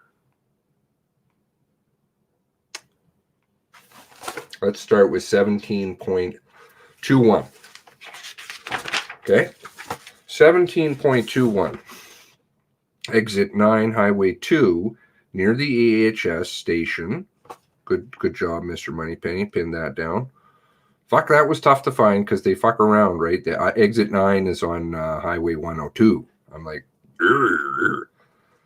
and I was having a tough time verifying, you know, Mr. Moneypenny's stuff. I just went back and double checked it, you know, because that's just kind of me. And sure enough, you're absolutely right. But the RCMP fuck around and they tell you near exit 9. Well, exit 9 isn't on Highway 2. Exit 9 is on 102. Near the AHS station, Chad Morrison, a peace officer and member of the RCMP, was shot blank times. Constable Morrison was shot blank. Constable Morrison survived the shooting. Now, they don't say Constable Morrison obviously lived, right? So I'm sure he can attest to who shot him. And it didn't seem like he had pretty superficial injuries. And so on the 20th, 2 days later, or a day later, he can definitely attest to, he's had 2 days by this point, or a day, definitely a day. And I think he was sent home by that point, wasn't he? I'm not sure what day he was sent home. Anybody know? So it doesn't say who shot him. It just says that he was shot. Then we move on, 17.22. At Highway 224 near Milford Street, Gabriel Wortman was involved in some sort of an accident. So this is now some sort of an accident. Remember, they'd already said by this point, oh, no, that's a head-on collision. And now they've changed it again. Because, and I would say that's probably because maybe they're watching what's going on over here. And not to sound self-important, because I'm not. But I think, you know, us over here have asked questions about certain things. The RCMP, seemingly, funnily enough, have addressed several of those issues in their subsequent news conferences. So it's some sort of an accident with a police car being operated by Constable Stevenson, a peace officer and member of the RCMP, as both vehicles were found had front-end damage. Now, I don't see, never have seen, I've always had an issue with the front-end damage and the front collision, head-on collision, right? Because you don't see the one car has no damage. So I don't know what the fuck they're talking about. I mean, they would have seen the vehicles. They were taking all kinds of photos. So that seems like a bit of a misnomer. Front end damage. Both vehicles were on fire. Constable Stevenson, 17.23. Constable Stevenson was located deceased, and her firearms and magazines were missing. Again, they never say that Gabriel Wortman shot Constable Stevenson, just as they don't say Gabriel Wortman shot Constable Morrison. It's missing. And it's not as though that's a redacted passage. The following passage is redacted. When we start to get into the Weber stuff, we have a gigantic redaction. So they're not saying anywhere here did Constable, and they did that here again in the press conference. They never referred to Gabriel Wortman shooting Constable Stevenson in the press conference today. They make it sound as though he did, but they don't actually say that. And I think that that is them trying to have the deniability again, just by saying, well, you know, we insinuated it, but they know in their heart of hearts, of course, what happened, which was their own officers shot at each other, just as they did in Onslow. And in Onslow, they tried to bury that one, but who is it, Joy or Judy or whatever her name was? The neighbor. And the Onslow Fire Hall had a bit of a shit. Rightfully so. But they were shooting at the guy in between the car, which, of course, CBC deleted out of the interview with her. They did stick in the news article that they wrote. And they did that a day later. They sat on that story in that interview for a day. Because if you look at the dates of the article being written and the date that the story was televised, and they delete out the part where she says, I have questions about who was the man in between the cars ducking down. Well, of course, that was the police officer, right? The one that was posted outside. So we know that they shot at each other there. Is it absurd to think that they shot each other here? And again, they say stuff like, interesting lines like,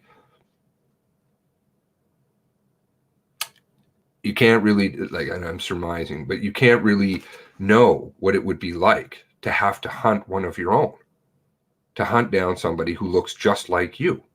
I believe that was what Campbell said, almost verbatim, just like you, right? So they're going after another cop. Is it implausible to say that they shot at one another? So then you have the redaction, 17.24, 17.25. Gabriel Wortman then took the gray tracker and went to Civic Blank, which is the address of Gina Goulet, onto Highway 224 and parked the residence at the rear of the vehicle.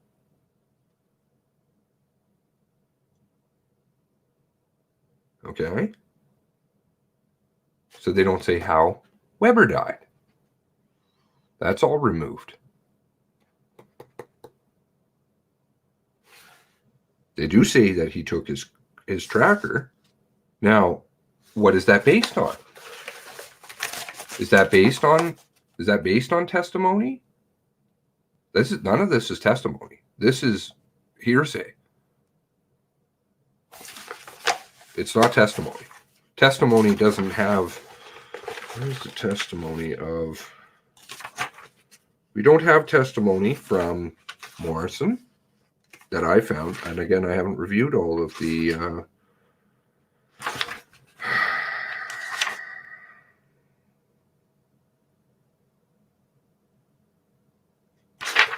documents, but they're referring to people who either knew him from Port-a-Pic or they're referring to the girlfriend as witnesses. They're not referring to Constable Morrison, they're not referring to the fellow in the yellow jacket who says that I saw them shot him. They're not referring to the guy in the red coat. I think they do actually refer to the guy in the red coat, the husband and wife. And he says, I don't see anybody. I just hear shooting. I can't even really tell because I thought it was the siding on my house.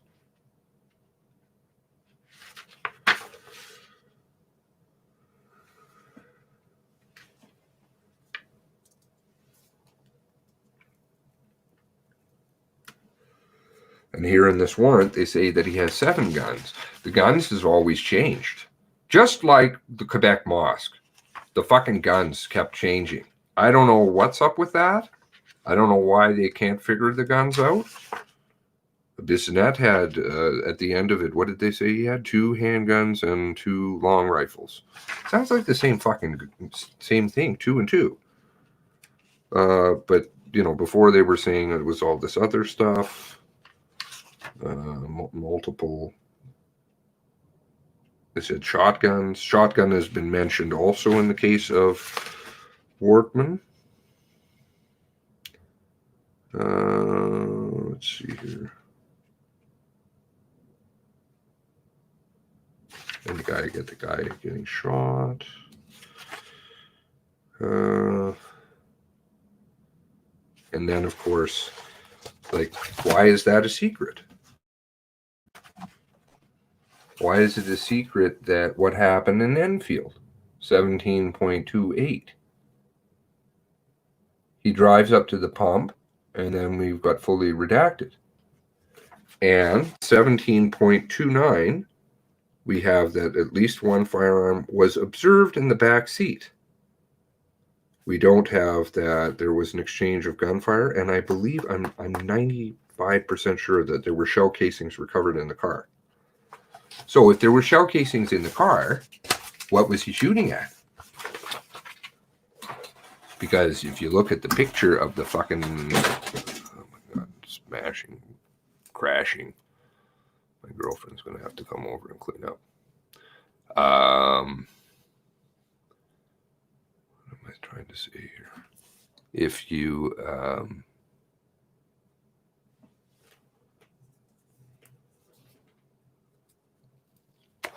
look at the side of the SUV, there are no bullets in the SUV. There's no bullet holes anywhere. So what was he shooting at? Because he wasn't shooting at the SUV or anybody, you know, and it doesn't sound like he even had a chance to shoot. It just sounds like he basically, you know, obviously he's sounds like a bad character if we're believing what's going on here. It sounds like he's a bad character. Now, if he just basically got assassinated in the car, taken out, right? I'm not saying that he shouldn't be, you know, neutralized, but to use their words, but he didn't have a chance to shoot. He did, and the pistol, the only pistol they speak of is in the backseat of the car. Yet there's shell casings in the car. So that means he was firing from the car. So that means somewhere between Gina Goulet's, excuse me, and Enfield, he was shooting. Passenger side shot through window in the gray car. They shot him through the windshield. There's, you know, better images, but you can see it. You can see that they shot him through the windshield. You know, and then you get these fucking photos like this, you know? Look at this. How convenient is that? They're always standing in the way. I mean, I know that that's putting on tinfoil, but they do seem to be standing in the way or putting things in certain places. Like right here, this picture, you would clearly see where the bullet hole was. And I did find one, and it was, that was very good. It was on a Russian server, a Russian search engine. But you can see them, like here. That one's not great. And again, you can't see any bullet holes, but this one's better. And you can see it. but there is one that I've seen that's like right through. One shot. And the guy with the yellow jacket said so. So how did they know he was in this fucking car? Maybe Judy, who was that said that? Good question. Maybe 911 was called. Cannot be in custody, show up at a gas station before news. 2 locations at the same time. If you want to talk about 2 locations at the same time, look at the fucking silver tractor. The silver tractor's driving around for fucking 18 minutes on a 1.8 kilometer drive, and it's nowhere near where it was actually driving. I think poor fucking Weber got took out. Where's the Dairy Queen and her lizard family?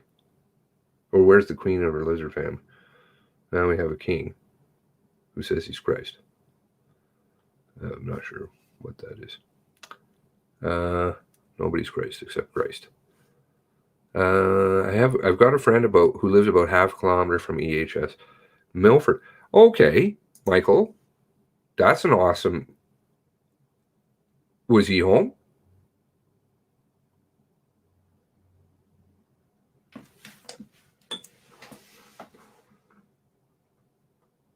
And it doesn't even matter if he was home at the time. He would know, because that area would be crime scened, right? Maybe if you could ask your friend if there was ever a crime scene around the EHS or near the EHS or anywhere between exit 9 and EHS there, because there has to have been one, and it would be there, I'm assuming, for a few days anyway. We're not just talking about somebody shooting out the window. We're talking about somebody getting shot. So it should be there. If you can let me know about that one, that would be awesome. Awesome, like super awesome.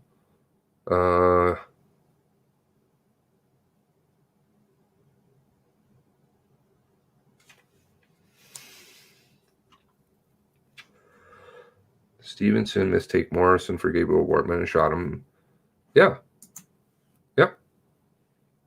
I don't know how it went down. I don't know if it was the ERT that did it, or it was Morrison, or it was Morrison Stevenson, or if it was Morrison Stevenson ERT. Who knows? But it's not Gabriel Wortman in my eyes. Can't be. It never has been.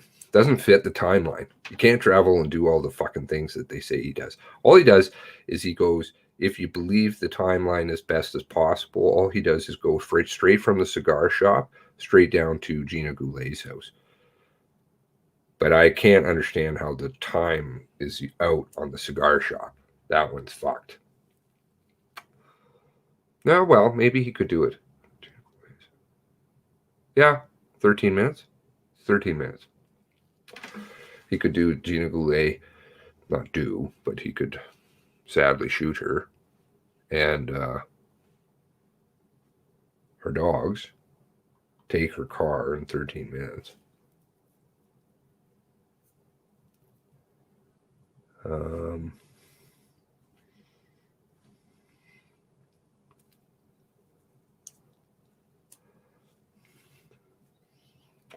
Again, like that, this kind of stuff, it's very interesting, Ozzy, but I mean, how can you prove anything there? Right? I think it's more important just to take them out with, like, you can't be driving at 500 kilometers an hour. Please explain that one to me. Or please explain to me where the push bumper is. This one, we would have nothing to hold onto unless you had previous evidence of Heidi Stevenson actually saying something, and I want to see these fucking emails that apparently somebody's got a hold of. The lady out in CBC's got. I don't know if anybody else has seen them.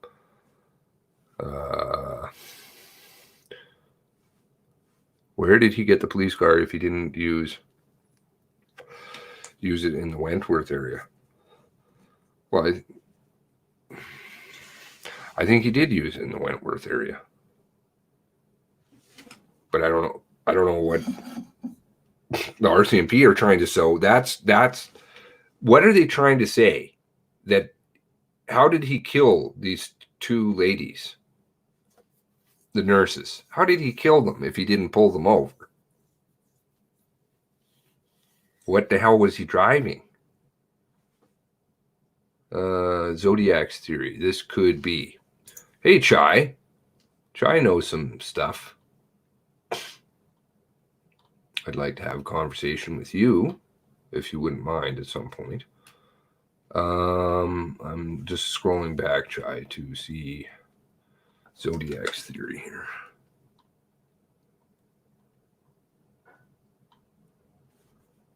Yeah, friendly fire. I don't know. I think it's because my streams are so long. I don't think that people. I should just do a fairly quick one day, and it's not even like I really say anything, but it's fairly simple. My theory is Wortman has some kind of disagreement down to Portapic. Whatever, he does go ballistic.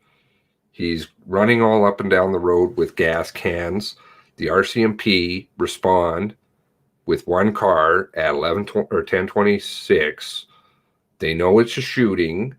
They come out. They say, there's a, or 10:26 was when they tweeted. Sorry, 10:01 was when they, or 10:01 was when they got the call. 10:20 something or other.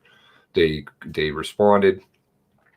One car, two more showed up shortly thereafter, but when the one car responded, the first thing that they came across was the man who said that he had been shot, maybe was shot, maybe wasn't shot, but was shot at by Wortman in the police car. He said, yeah, it was Wortman. It was a police car. So they were like, oh, fuck. Now we've got a problem because we've known about this guy all along for whatever, 2011 at least. And this is a big problem. How do we cover ourselves? Well, we use Twitter. We'll sit at the end of the road. They call in. The head brass at the RCMP says, don't go in until you have the armored vehicle, which doesn't show up until 4 o'clock in the morning. Meanwhile, Wortman is running around rampaging, and a few good cops go in there. Leather did indicate on the first press conference that there was, quote, an exchange of gunfire at some point during the evening. So he said that. So I think the cops, these good cops were shooting at him. They rescued the kids. You know, that would be midnight, something like that. Wortman's still running around. They still think he's in there. And he runs around for quite a long time. And then they've already got perimeters set up, not just at the end of the road, but also Big Village down at the T intersection on the west side. Wortman drives right on through. They wave him through. Come on, you're driving a cop car. They don't know what they're asked from a hole wall by this point. He drives through. This is now much later. It's not, 10:35. Get out of here. We're talking about sometime in the morning. He does go up to Debert and stuff like that and do these shootings, and then ends up down in Enfield. But he goes to Gina Goulet's house. He doesn't go to the fucking turnoff. He doesn't have the time. It's balls. No turnoff, no Morrison, no Stevenson, no Weber. Those are all out. Bing, that's RCMP. Friendly fire. He just goes cigar shop straight to Gina Goulet's, kills her and the dog, goes to Enfield, and some reason they assassinate him down there. For I don't know how they knew, but I think that's pretty solid. I don't think you can really fuck with that. Is it possible to get both Morrison and Stevenson's car numbers and see if either of them were close enough to have been mistaken for the car that Wortman was driving? Oh, that's a good question. Wow.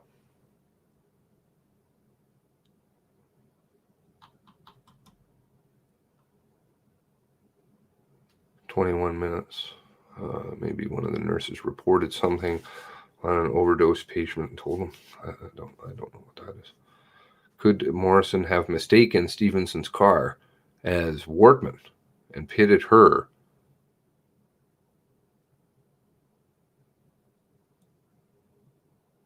Yeah, yes, it's a friendly fire. I don't know if I'm speaking Chinese. That's what I've been saying all along. Seriously, go back. I've been saying like since the beginning. Friendly fire. Time doesn't match. They're killing each other. I don't know how it all works out. It's only got to be one of a couple, 3 incidents. It's going to be Morrison and Stevenson, Stevenson ERT. Yeah, basically that's all you've got. But there's no Wortman in there. Ever.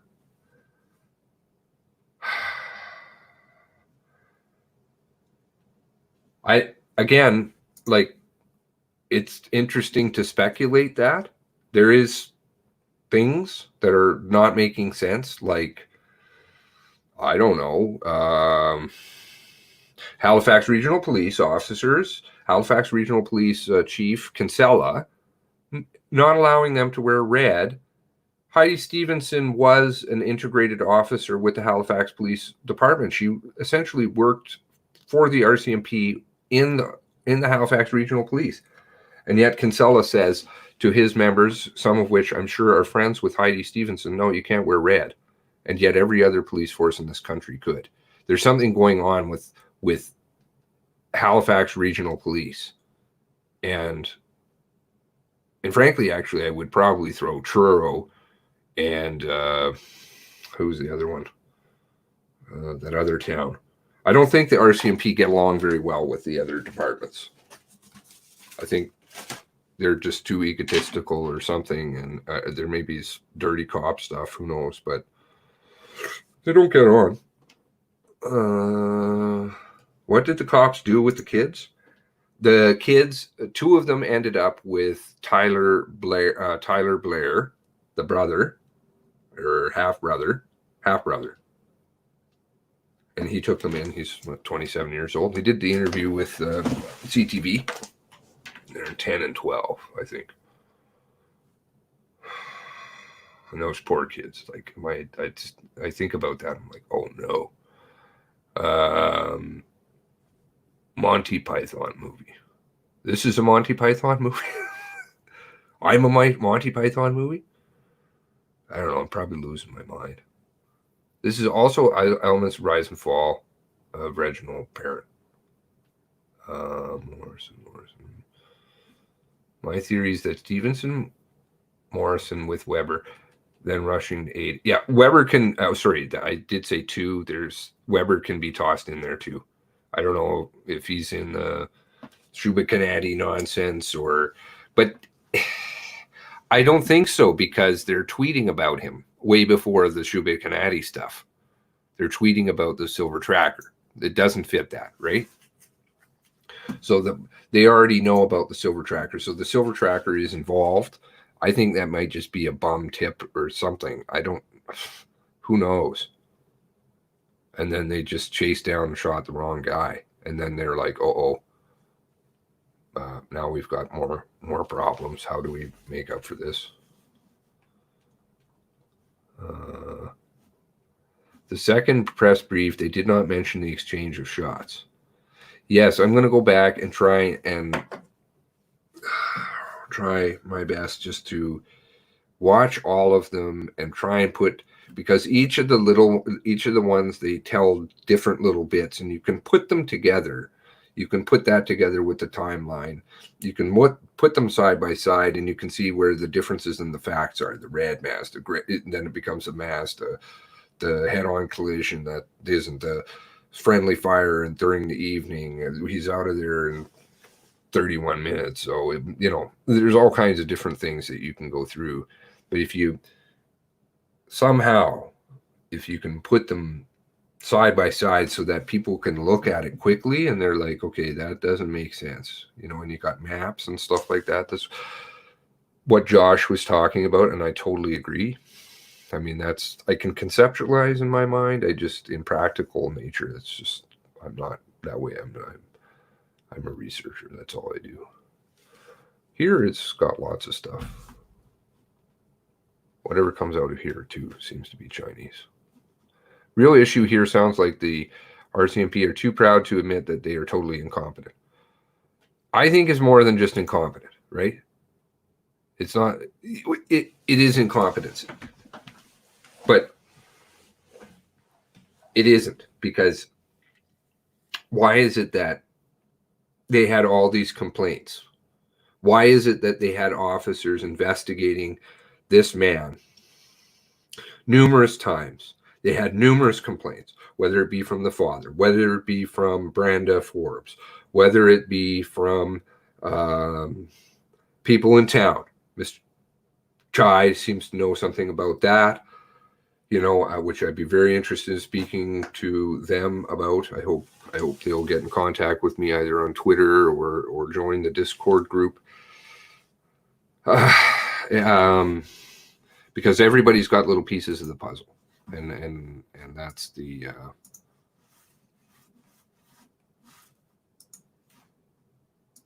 that's what's going on here. So there's the Discord again. Trudeau and Blair. How can they be mistaken with radios? No, no one in the Halifax BS shot out. Okay, don't know. Leather is so damn dirty, and the female equally. They must, by this point, they know. They do know. Somebody in the RCMP has helped them out, right? Past member, family member, current member. Somebody was helping Wortman out. How much they helped them out? You know, you can really go the limit. Is the car an RCMP car? Is he a CI? You know, you can speculate about a lot of different things. I don't think it's crazy, though, if he's got uniforms, if he's got multiple uniforms. They mentioned the yellow jacket, right? The yellow jacket. The yellow jacket has never been talked about. And that's not something that you're going to go and pick up at your flea market. Not something that you're going to buy online. Again, all this stuff, I've looked for half this shit. You can't buy it. They're talking about the cages and shit like that today. Get out of here. That stuff comes out of the United States. It's very specialty information. I asked Josh about that. He's like, that's really specialized. Like, a civilian's not getting a hold of that kind of stuff. The lights in the back of the window, it appears as though there may have been a rear-facing radar camera. The quote equipment. So do guns fall into the quote equipment? I think probably. Probably. And if the RCMP somehow lost weapons in their stores or whatever, like, and Wortman got a hold of them and started shooting people, and again, you can go much further than that. But I'm just trying to keep it at least on a level playing field, so that, because there's no way that we're going to get down to you or I or somebody in the civilian group asking these people questions. And if you think you're going to get the answers from a public inquiry, I would say familiarize yourself with the Don Dunphy. Really, the Don Dunphy said it all. And the judge even talked about that, the man who chaired that commission, who oversaw that commission. And he's like, dead man tell no tales. You know, I can't. Yeah. What were his answers were spooky, man, on some of the stuff. He's like, the man was dead, like 3 bullets. You think you really have to be this close? And he was a 4th bullet? Leather dirty. Leather was very frightened. I don't know if you guys got that today. He was shitting his pants during all the other press conferences. I think that's why Campbell came in. And he was still shitting his pants today. He was shaking. To me, I saw him shaking. He's like, you know, how can be mistaken with radios? I'm not sure what you're saying, Mr. Moneypenny, on the radios. Lucky, never was a head-on, no bag deployment, no dude with burnt arms, family, facial damage. Running through the bush, hunting Clint, lighting fires.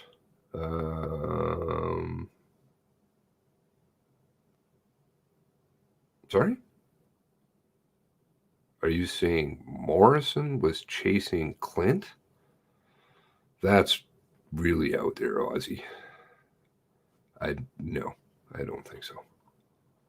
Clint and Morrison were at separate places, weren't they? No. I don't think so. GW, part of a smuggling ring, would explain stuff from the U.S. Yeah, I think the guy had a lot of money. Where is he getting the money from? Drugs? If you got an RCMP car, border stuff? You've got a few RCMP cars? Like,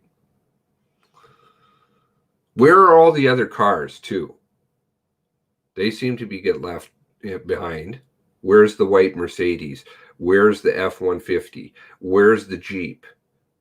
Where are 3 of the cruisers? Where are they? We have one burned one. And there was pictures of the flatbed. I sadly, I didn't download it, but I saw them going in there. So what in the hell was it going in there for? The cars are disappeared. Obviously, they got taken away. Why did they get taken away? Try to teach Canadians they don't want their neighbors to be armed. Aussie Cat, you think they're saying all planned out or actual event that go down intended to get tinfoily scary. Location of the crash is suspicious. The crash is just suspicious, period. It's not what they say it is. It would happen if GW swapped his replica for a real cruiser at the fleet yard if they were maintenance contract. Again, that's like, it's just so, how can you prove it? And you have to have these people sit down in front of you before you can ask them those questions. So how do you get your foot in the door? You get their foot in the door by saying there's no fucking push bar, the times don't match up, etc., etc. Explain these fucking things, sue them, and say you're grossly incompetent in the negligence, culpable. You're culpable for the death of these people civilly. Now you depose them. You sit them down under oath. You call them as witnesses. You can call all of them. Lecky, you can call Leather, you can call Blair, you can call anybody. But you have to sue them, and you can't say, well, do you understand where I'm coming from? Like, I'm not taking away from any of your guys' great thinking and stuff like that, and I think it too. But you can't go and sue and say, well, I think that Stevenson was silenced. You go and take that in front of a judge, they'll kick you out of court so fast your head won't even fucking hit the door. Like, bomb. You have to have something. You have to have evidence. And you can prove that they're lying. And the ones that are. You knew about the weapons. You didn't fucking do anything to stop him. So now we can sue you. You knew about the phone call right at the beginning. You knew it was Wortman. You knew he had a police car right away. You didn't do anything about it. Now we can sue you. Because all the people that got killed. That's why they're saying now that Beaton didn't get pulled over. You see? Because they're trying to distance themselves from responsibility. As much as they can. Are you certain GW that GW Cruiser had a push bar. I've seen, yes, I'm sorry. This is the difficulty. I'm not concise with my streams. People come in and out, they hear different things, different people know different things. You can see the fucking video. You can see the pictures of the car. Let's just show it.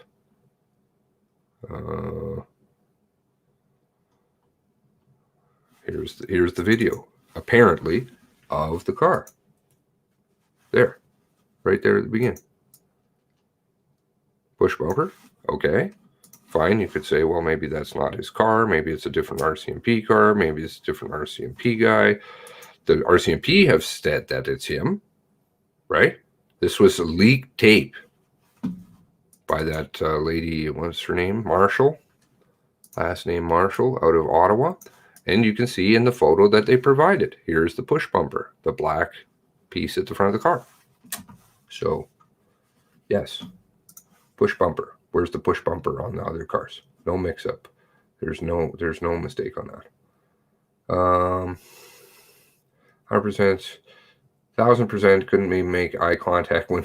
Yeah, I mean, he's getting asked questions over the air. Like, over the air. It's not like somebody sitting in front of him and he's looking over here.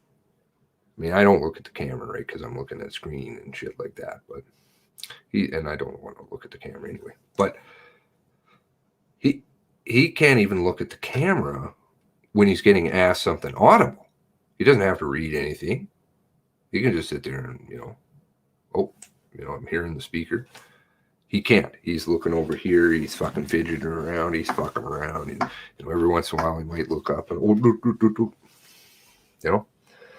absolutely, Ozzy. We can't keep eye contact. Lying. That's, to me, lying. Pammed over. That's what I said. If true. Questions. Need to see. Your eyes need to see and your ears need to hear.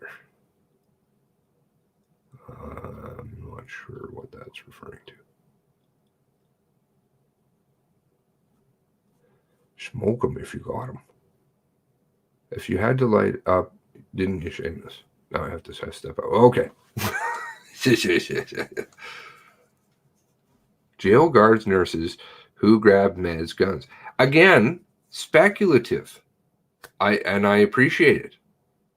I'm trying to get the foot in the door. Are people on the same wavelength as me? You can't sue them by saying drugs and guns and you have no proof. I don't disagree with you. There's something amiss, like very amiss. But you can't ask them questions by just making a bald accusation. You have to have the proof. I've never seen an RCMP with push bar.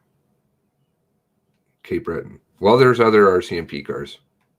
Here, I've got some other pictures of other RCMP cars with push bumpers. I don't think that one has it. It's not as though all of them have it. No, that one doesn't have it.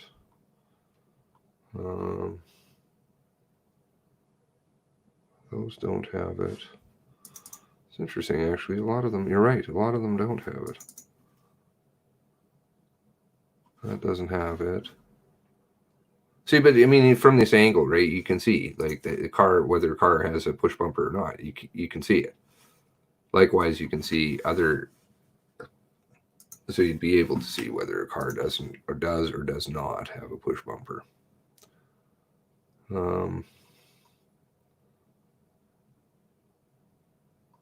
Maybe he was just a lucky duck and he had a push bumper and nobody else did. Damn you, Gabe, you have that push bumper. I wish I had one.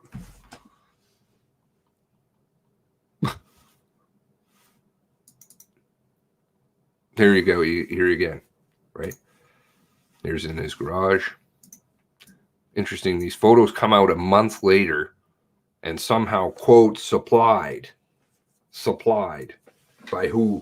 A month later. Look how much information came out a month later. It just was like a little dump.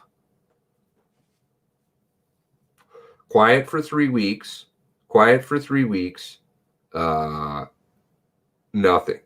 Then all of a sudden you get Brenda Forbes, which is kind of a bit of a weird connection. Okay. I might lose my other stream. Okay, that's fine. Look on Discord. Flawed timelines alone should be enough to raise questions. Absolutely. But it is just guns. RCMP didn't do anything. How much are they responsible for the deaths? They are. How much for those kids who had to sit there for 2 hours? They can even hide in that one, though, too, and they can say, well, we have to do it by the book and blah, blah, blah. YouTube is blocking your feed. All I see is chat. Error message when the video is interesting at refresh time. Oh, so you can't see the video, Daver? That's unfortunate. I got booted from my computer totally. My computer's got issues. And it's not because it's a shitty computer. It's not. I run Ryzen Threadripper. This is not a fucking shit computer. And yet, for some reason, talking to Slippin last night, started talking about the RCMP a little bit. Boom, gone. Okay. Camera doesn't work sometimes. Is Wortman's yellow, is that Wortman's warehouse yellow counters? Yes, this is Wortman's house. Or, warehouse, right? This was the inside of it. There's the bear that got hit, his pet bear. That he liked, or didn't, I don't know. I don't know if he got hit or died or something. There in the corner, in the right-hand corner, you can see the Easy Rider replica, real, not sure, who knows, but you can see that. And of course, the whole thing is like the Montana's bar, just like we said at the beginning.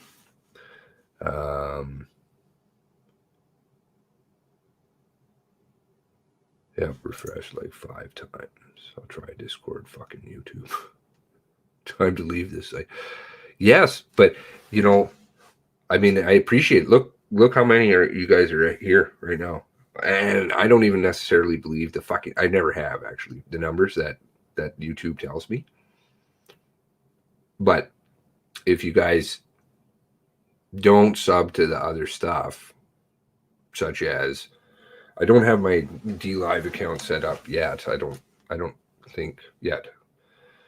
I do have a channel. I'll see if I can get it going. I do have a link down in the box on other videos. And I do have this other place that I am streaming. Oh, it's working now. At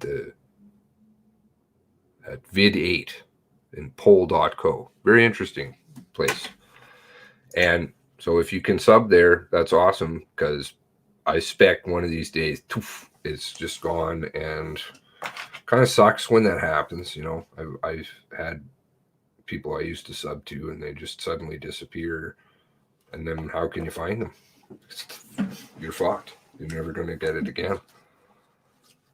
Some people just go totally off the radar. Activist news. That was one I was thinking about the other day.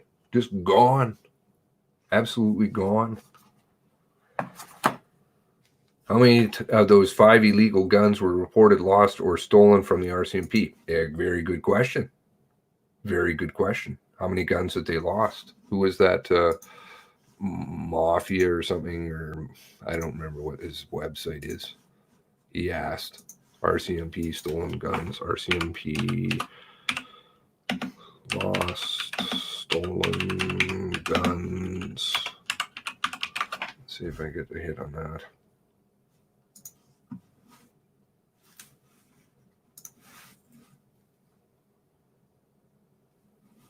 Whatever this box is, I don't know why that's there. Go away. Brian Lilly. Brian Lilly knows a lot. That's totally on a different topic, but he knows a lot of things. Knows a lot of things. I'll leave that with other people to take from. Sometimes I just leave little breadcrumbs here and there. I have been in the game a long time, did my research, had many dreams about the BS. I will be fine. Well, good. I'm glad. People shouldn't let this shit get them down because it's not worth it. It's impossible to proceed on information received from a discredited source. RCMP. Well, that's true. I'm still trying to operate, and otherwise, then you have nothing to go on. You have zero.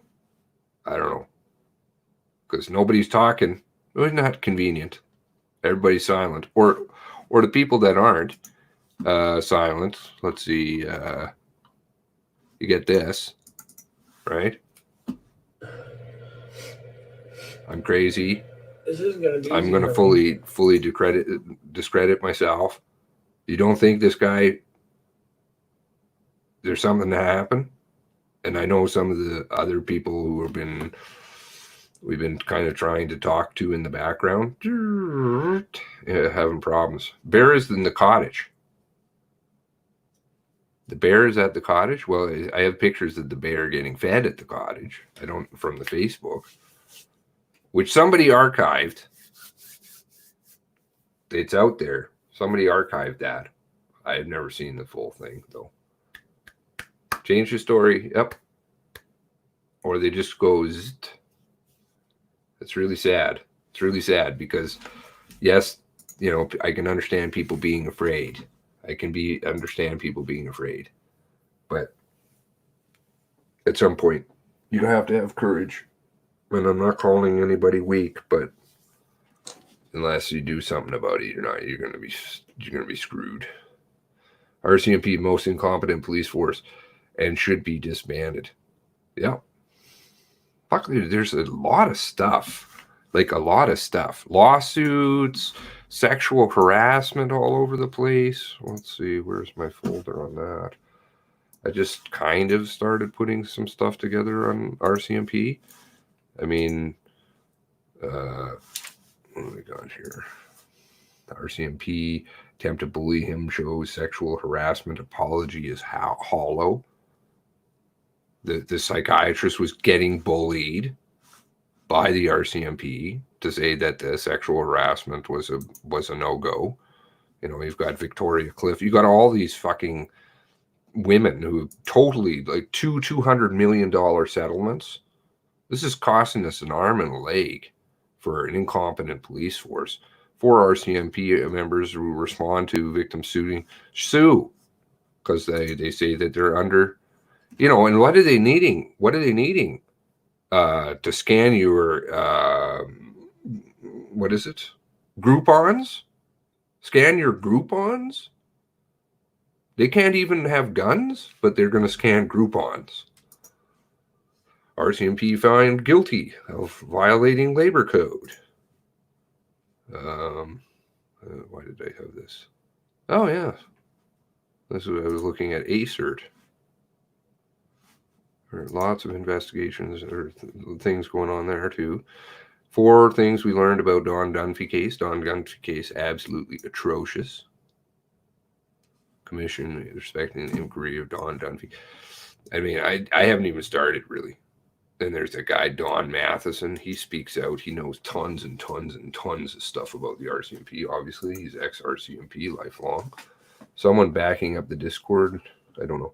Man up, stand for the truth, honesty. We do not teach babies to lie. That's right. And yeah, you're right, Ozzy.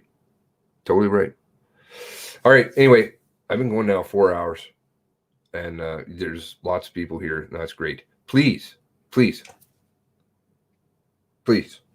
Okay? Do the Discord. If you have any kind of time at all, or any thoughts, or whatever, please come and share your knowledge with us, because everything is needed. We need brains. We need motivation. And skills. Lots of people have tons of skills. And And also, please try my other stuff, sub to my other stuff. There's nothing there, but if I happen to go, then at least you have somewhere to find me. Okay? All right. Appreciate all you guys. Special prayers for everybody. Stay strong. God's watching over all of us. I know some people are scared of that word. Okay. I apologize. But I'm not going to apologize for belief in God. It's always good to have belief in something powerful. You know, fuck the RCMP should have somebody more powerful than them. They have something to be responsible for at the end of the day, more than just the government. They clearly don't give a shit about taxpayers. If they lived kind of by a moral code, a Christian code, we wouldn't be in the boat we're in. Special prayers, everybody. I hope everybody has a wonderful night, and thank you for joining me.